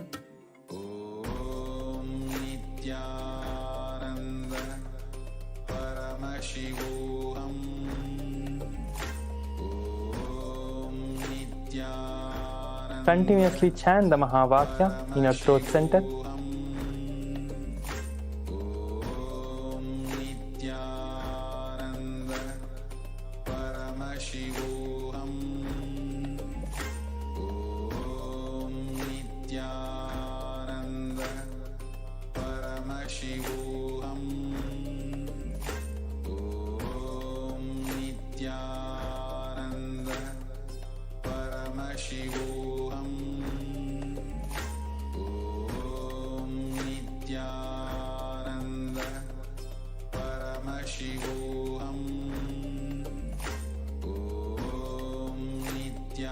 Write down everything.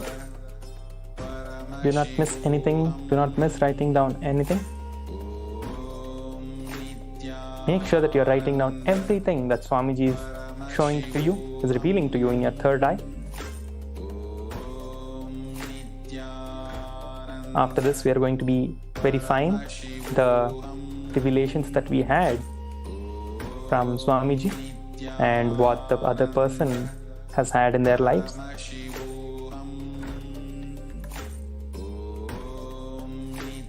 And also make sure to write down any solution that you see also.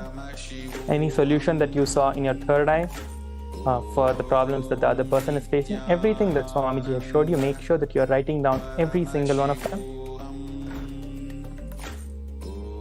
Any solution, anything that Swamiji is showing to you that the other person has to follow in their life. Either anything, it could be like a lifestyle change or a change in their diet, change in the clothes that they're wearing, anything that Swamiji can show you. Anything it can be. So make sure that you're writing that as well. We have a few more seconds now.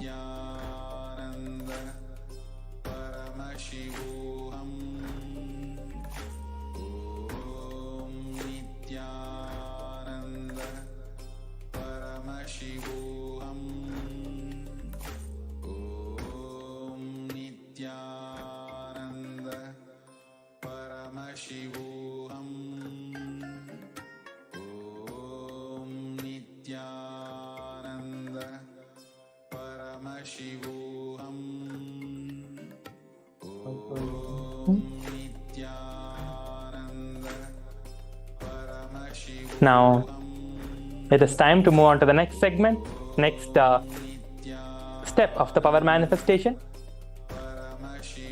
You can ask the other person to reveal. Actually, first you should be telling to the other person, then they will be telling to you what they had written down in their written down about their history of the problems. Now, I request all the participants who are manifesting these powers to tell to the other person. You can now reveal whatever Swamiji revealed to you in your third eye. You can tell them one by one, or you can take a photo of what you saw and show it to them if they're not physically with you. If you're doing the scanning for anyone who is there physically with you, you can just show them whatever you saw in your third eye. And you can tell them also the detailed way how Swamiji showed to you. You can reveal that to them. You can start now. You have a few minutes to do this.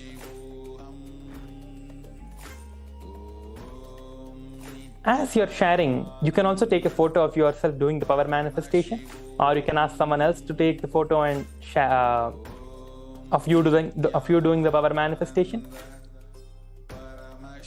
Why we are taking the photos and posting of ourselves doing the social media is because when we are doing these power manifestations, we are already established in the space of enlightenment, where Swamiji is. In that space, we are in the space of Swamiji, in the space of Paramashiva himself. So when we are doing these power manifestations, and when we take a photo of ourselves doing this and post it in the social media, and anyone who's looking at that, they will instantly have like a glimpse of the power that you're manifesting and glimpse of that Advaita space with Swamiji. They will experience that. This is the science of mirroring of neurons. So when somebody sees something, they will instantly have that same effect of what you're experiencing. They will just have the glimpse of that experience in their inner space. So now you can continue sharing to the other person. And once you share, they should tell what was the problem that they had in their past, whatever they had written down. And also they can, you can see and you can see how much of it was correct. If everything was it of what you have written down, everything of what you saw is correct, then you have completely manifested the power. That is amazing. You're already a power manifester. You can do the power manifestation again and again, and you will become like a proper power manifester. And if anyone of you are not able to completely see, and if only you got a very few things correct, you also do not have to worry. You're already manifesting the power. You just need to do it a more and more number of times to get the whole power manifestation like completely happening inside you. You can just do the power manifestation again and again. This power manifestation, it does not have to be used only during the session when we are doing today. You can use the same power manifestation even after this power manifestation session. You can do the scanning for yourself. Also, if you're having any kind of a body problems, you can do the scanning on your own body as well, to scan anything that you have on your own body.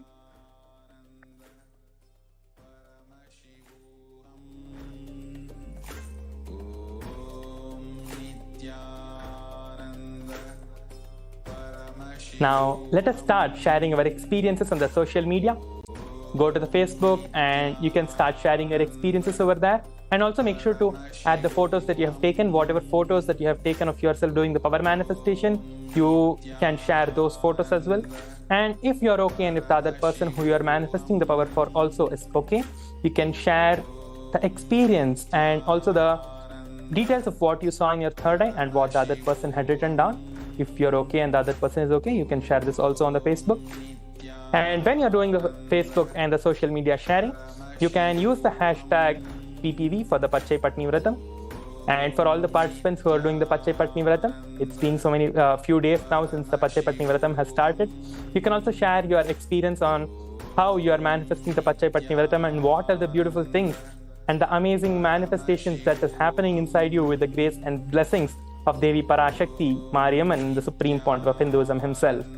And if any one of you have started the Pacchai Pattini Vratham and not yet registered, you can go to events.kailasa.org/PPV and you can register yourself for the Pacchai Pattini Vratham. If you have not registered but you have already started, you cannot start the Pacchai Pattini Vratham now.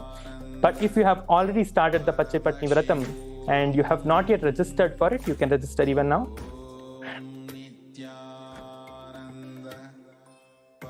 While you're doing the social media sharing, you can use the hashtag PPV, you can use the hashtag Mariamman, you can use the hashtag Power Manifestation, hashtag KAILASA, and lastly the hashtag Nithyananda. You can use these hashtags to post your experiences on the social media. In a few moments, we are going to be moving on to the next segment of today's Pacchai Pattini Vratham session. Every day, people are sharing so many beautiful experiences on the social media with the Pacchai Pattini Vratham and the power manifestation sessions that we're having every day. It's so amazing to see so many people doing the power manifestation and manifesting Swamiji in their lives and radiating Swamiji in their life. So now let us get ready to move on to the next segment.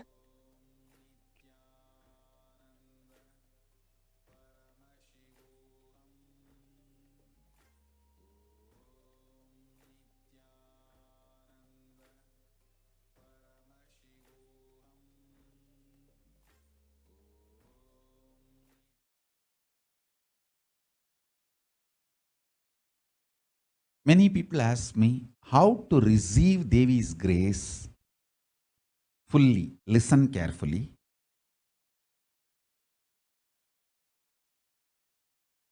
Be very clear. Literally, you are seeing Paramashiva and Parashakti at that moment. She is there in your screen. So always receive them very traditionally.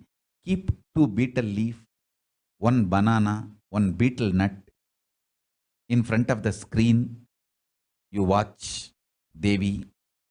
1 coin. It can be lowest unit available for you. It can be $1 or even 1 cent is okay. Coin. Coin is the traditional dakshina given in Hindu tradition.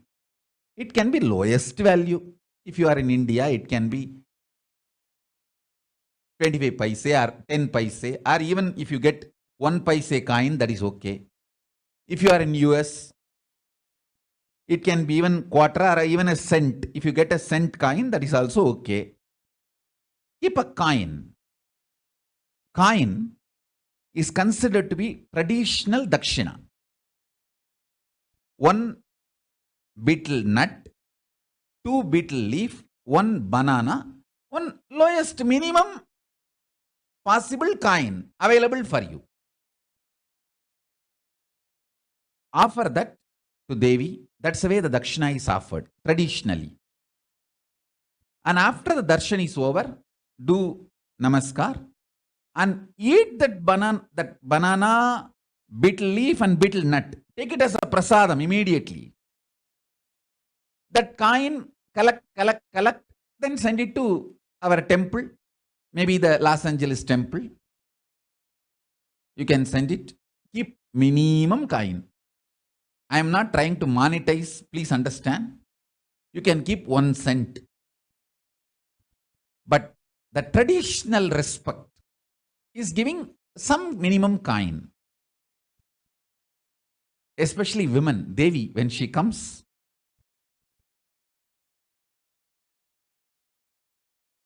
at least 2 betel leaf, 1 betel nut, 1 banana, 1 coin. As I said, it does not even need to be $1 coin.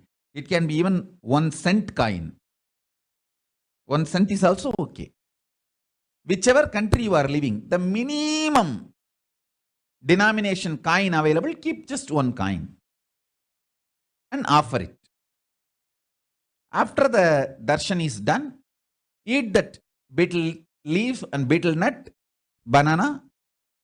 The coin, send it to nearest temple. Los Angeles is best as a dakshina. That's it. Listen.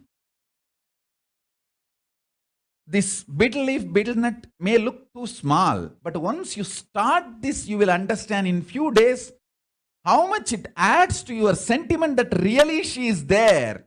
You will not take the Devi darshan for granted. That is why this betel leaf, betel nut.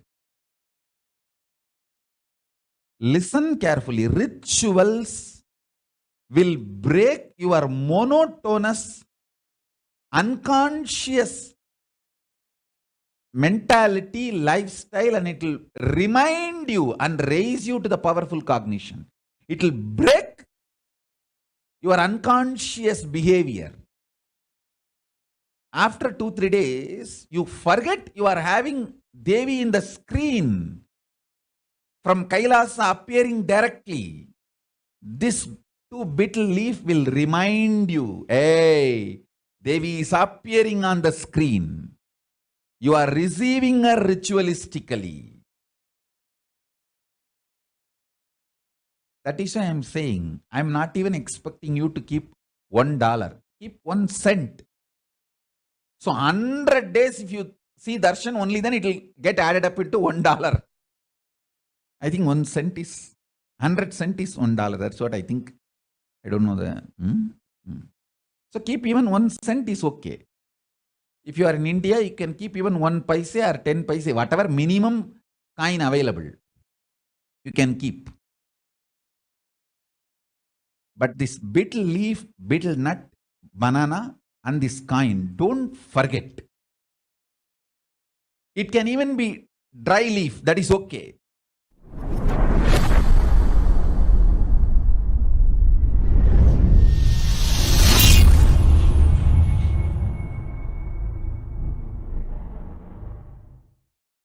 Usually at this samadhi level, when I verbalize, common man can't grasp as per his logic. So he will have his own confusion, misinterpretation. So I'll wait for a little more settling down so it can be verbalized into your language. The language you understand, the rationality or the rationale means the logic level of a common human being. So I'll settle down to that and then start expressing. I have so many wonderful things from KAILASA to all of you. Raising the intensity of the integrity will keep you all prepared to receive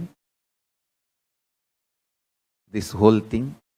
Be like Devi, Brahmanda Yoni, Parashakti, waiting to receive.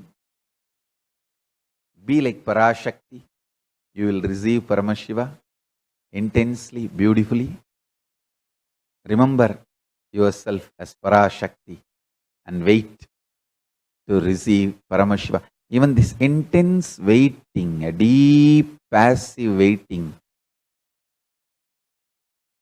can just make you explode in enlightenment. When Paramashiva delivers his message, just by a word, by an initiation, by mantra, just you can explode. It is possible. So prepare yourself with a deep waiting.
சிரிப்பாலுணர வைத்தாய் உன் சிரிப்பாலுணர வை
Many people ask me how to receive Devi's grace fully. Listen carefully.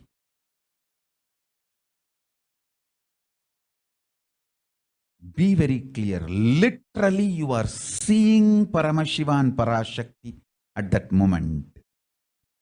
She is there in your screen. So always receive them very traditionally. Keep 2 betel leaf, 1 banana, 1 betel nut in front of the screen. You watch Devi.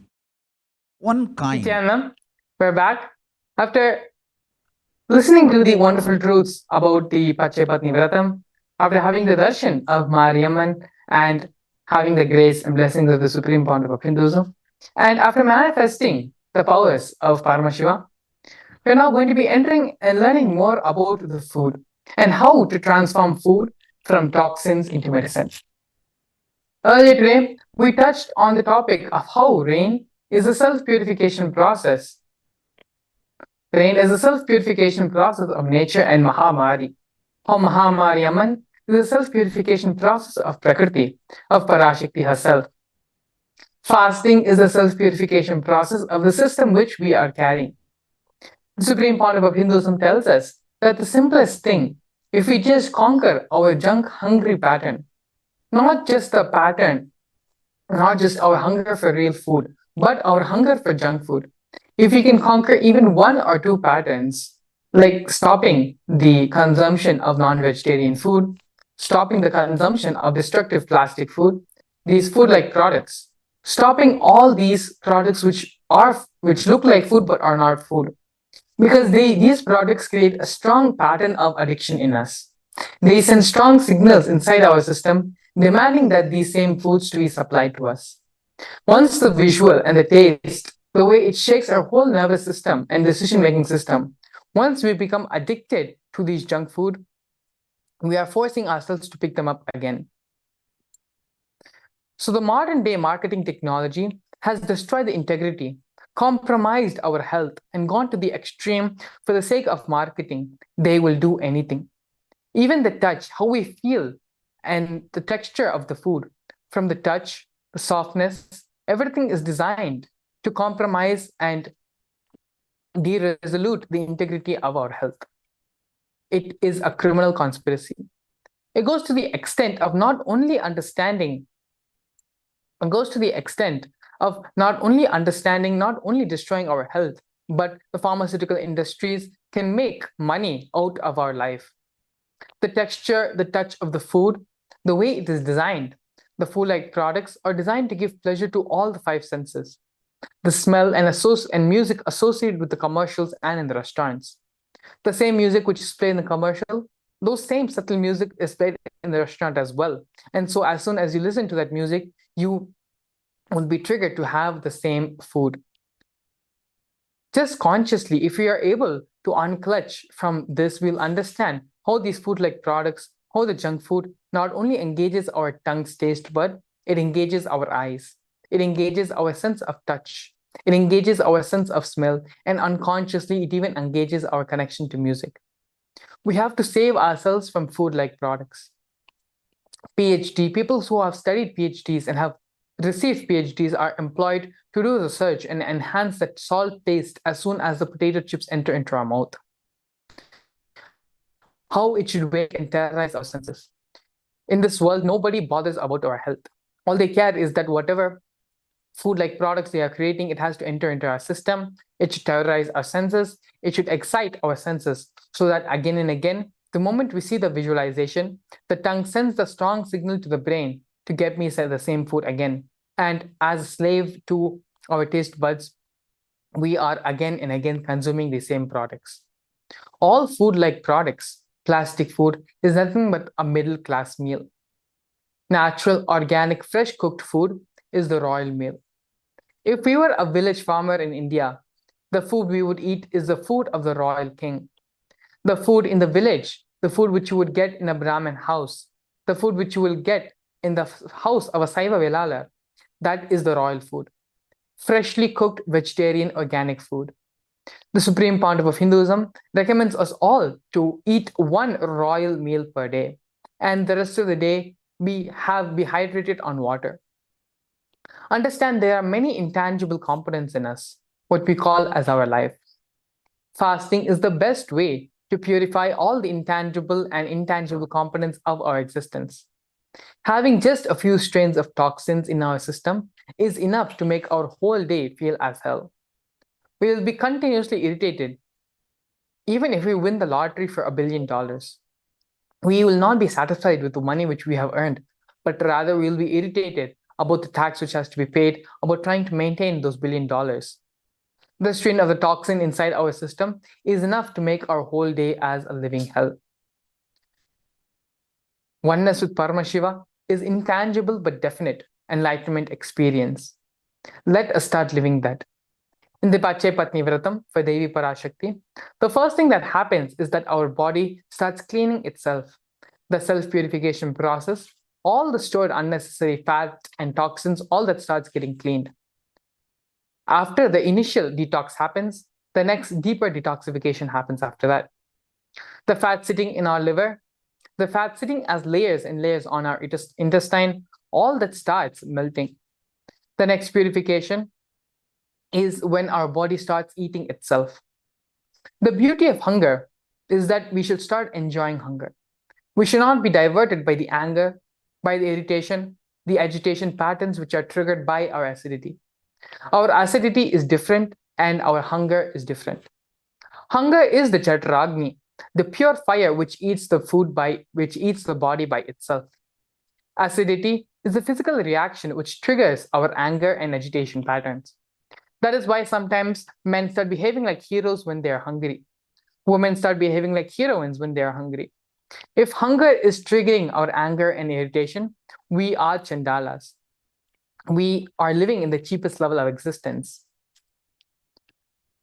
If our hunger agitates our anger, our acidity triggers irritation, be very clear, you need the Nirahara Samyama.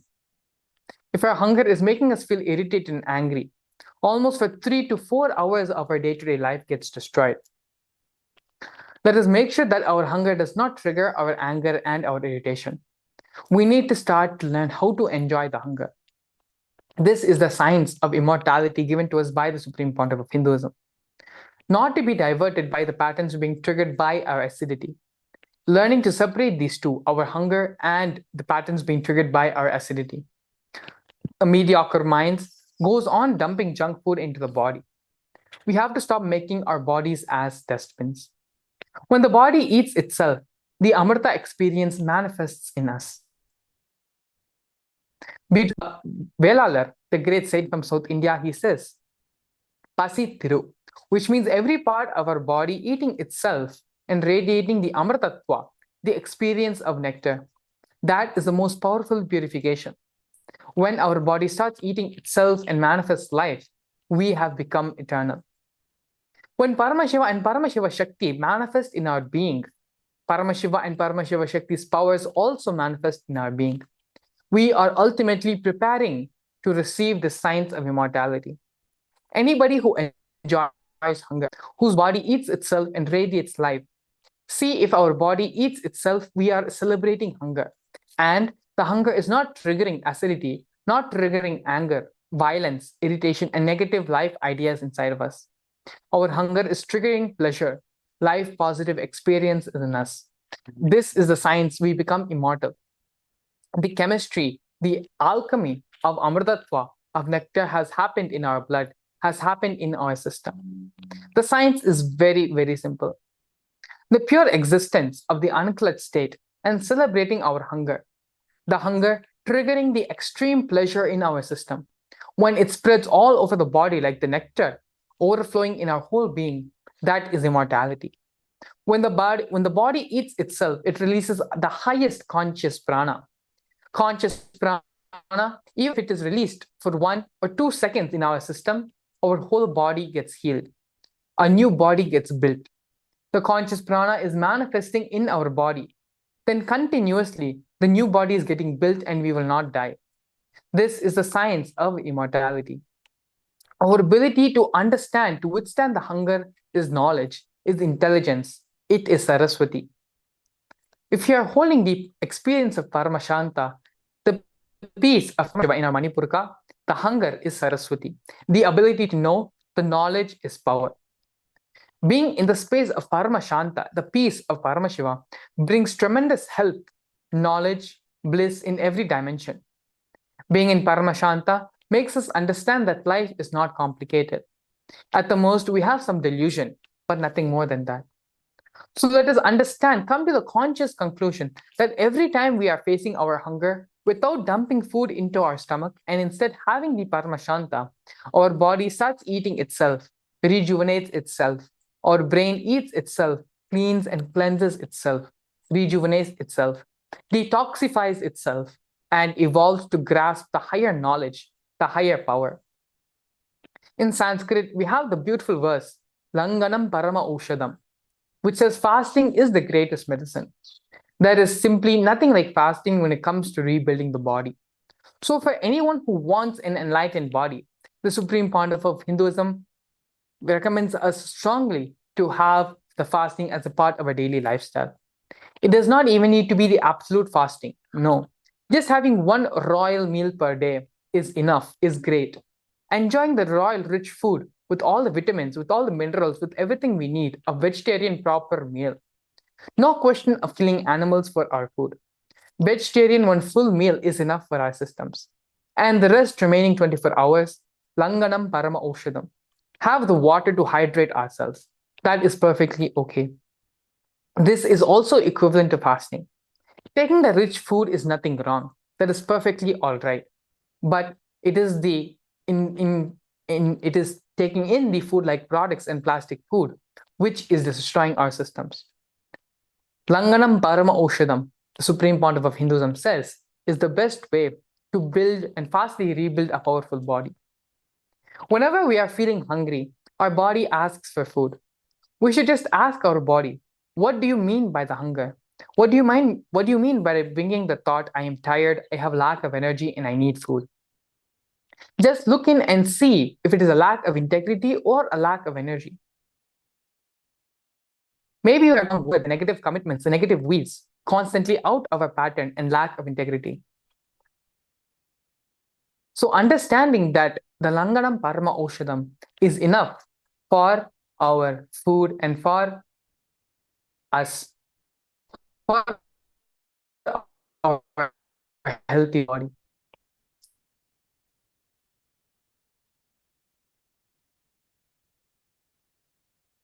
With this, we're going to be entering into the next segment of today's program, which is understanding the Hindu votes.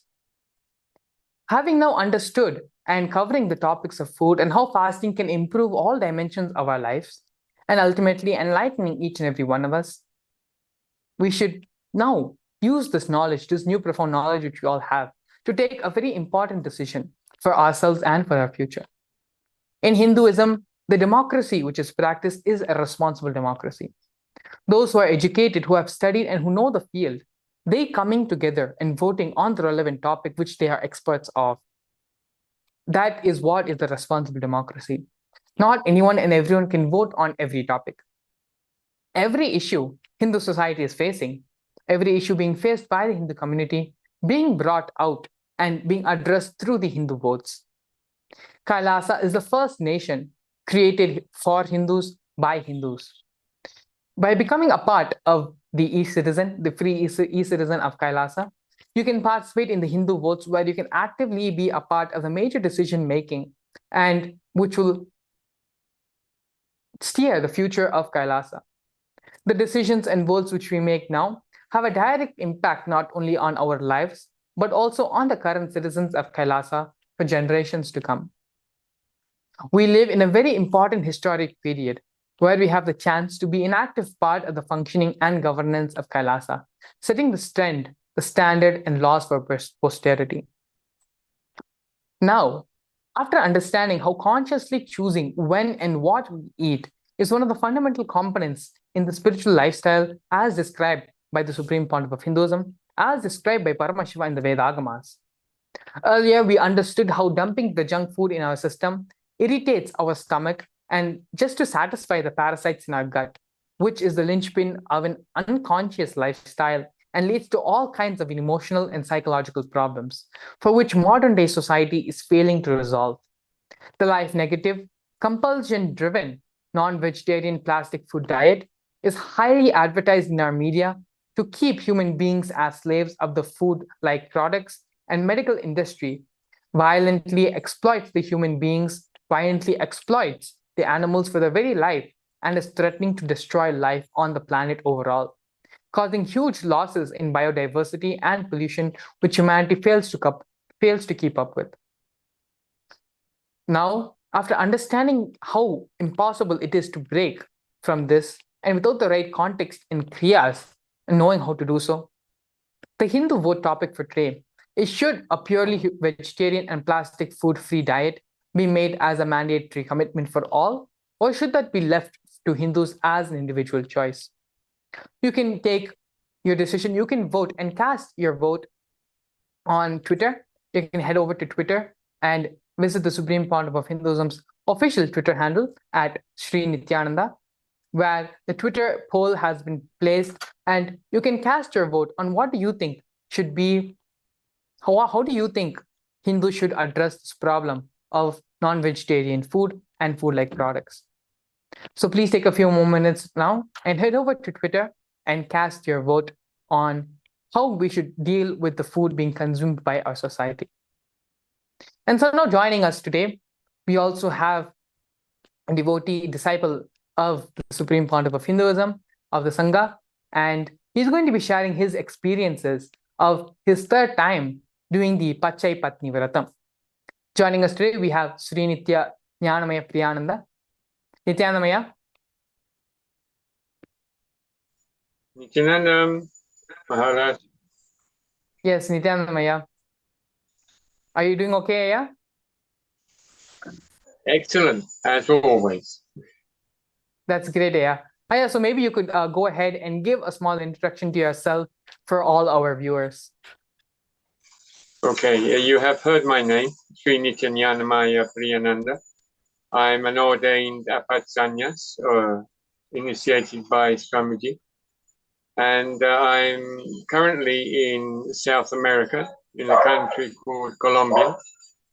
And being here, I received the direct vision from Devi Paramashakti for KAILASA, Colombia.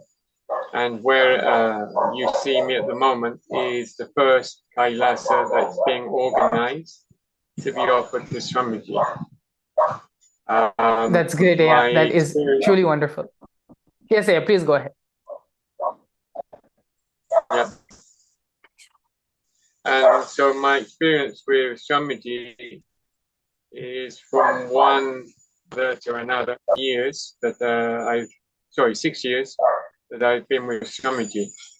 And yes, I was following other gurus before Swamiji, but since Swamiji stepped in, everything has just taken on a totally new dimension, and the manifestations continue. And yeah, well, that's a basic introduction to me. I focus on organic production, and that's one of the strong points that's being pushed here where I am at the moment. Thank you. Yes, yeah. That is so wonderful and great to hear that you're establishing KAILASA in your locality.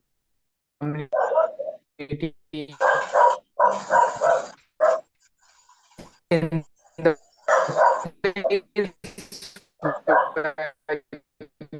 you are currently residing. So yeah, so go ahead and we share your experiences of the Pacchai Pattini Vratham and your personal experiences with Devi Parashakti. Okay, thank you. Devi Paramashakti during the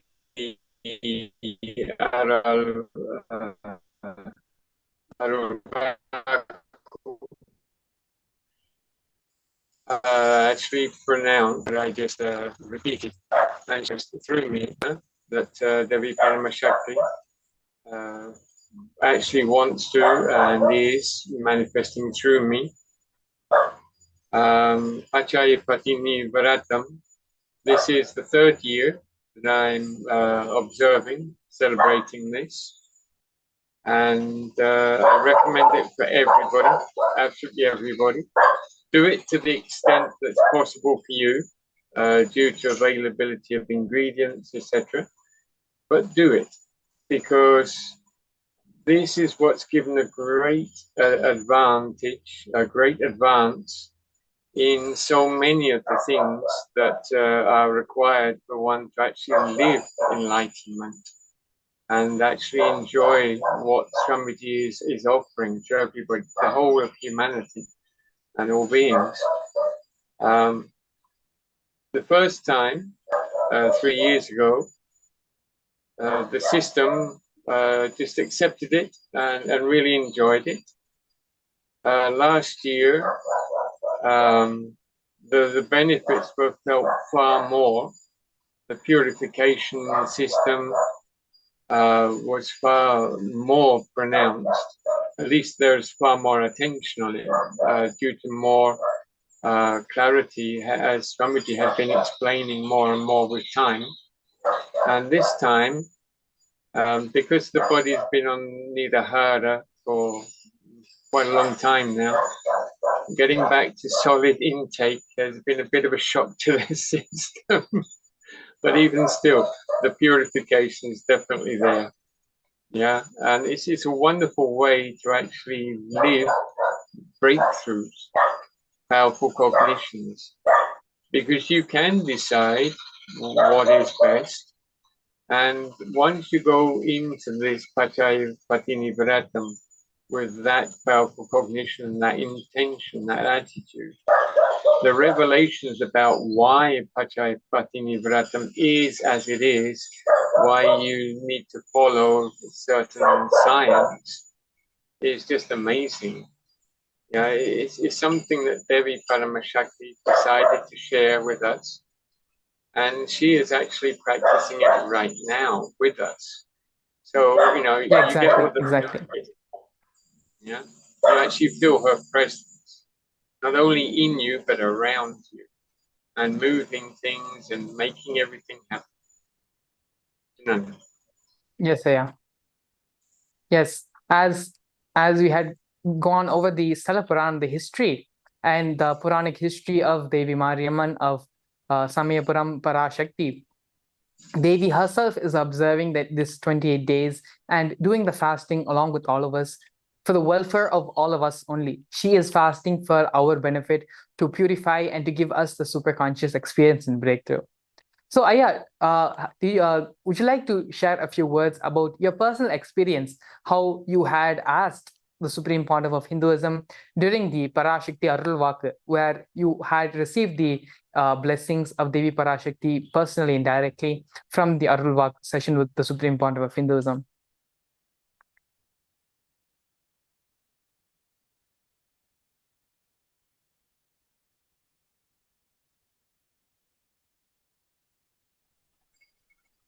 Initially, I was asking Swamiji to bless me with the spiritual name that I now have, and that happened. And then I was asking for the confirmation of KAILASA, Colombia, and almost immediately there was the answer.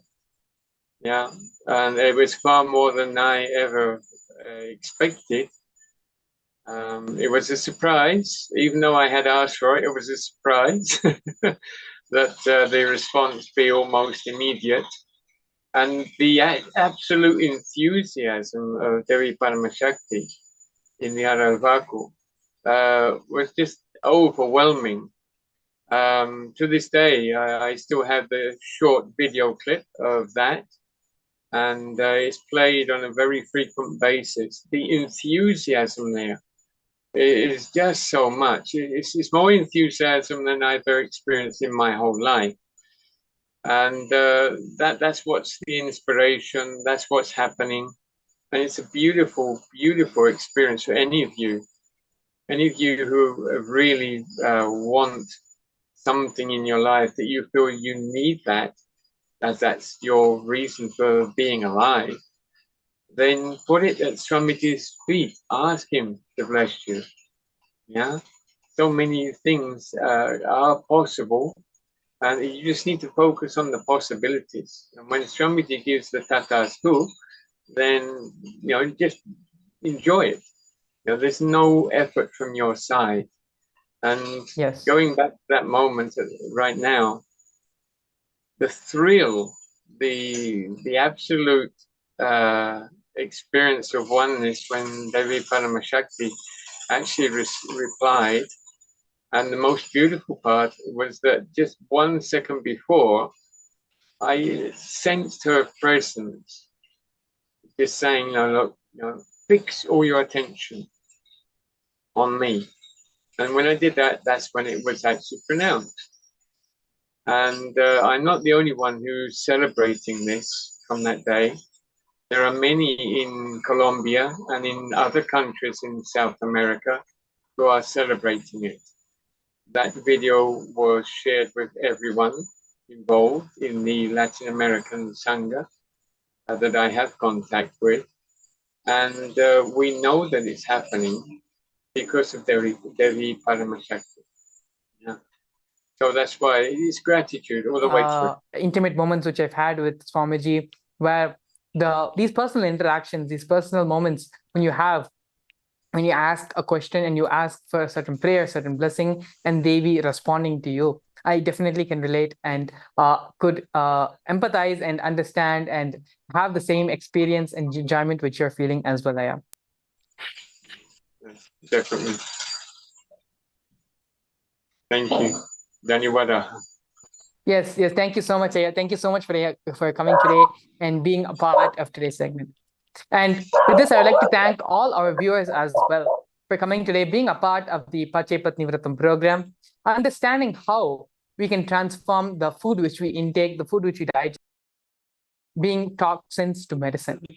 And also, please don't forget to head over to Twitter and under the handle of Nithyananda, the official handle of the Supreme Pontiff of Hinduism on Twitter, you can go ahead and cast your vote, cast the Hindu vote on what do you think should be the lifestyle, what do you think should be the various food intakes the society should have when it comes to non-vegetarian food and food-like products. And so with this, we come to the end of today's session. Please stay tuned, and we're going to be having more sessions like this in the coming days. Please join us again tomorrow at the same time at 7 p.m. Indian Standard. So with this, we're going to be ending with the Purna Mantra. Om Purnamadah Purnamidam Purnat Purnamudachyate Purnasya Purnamadaya Purnamevavashishyate. Om Shanti Shanti Shanti. Harihi Om Tat Sat. Sarvam Bhagavat Sri Nithyananda Paramashiva Padukar Pranamastu. Om Nithyanandam. Thank you, Nithyanandam.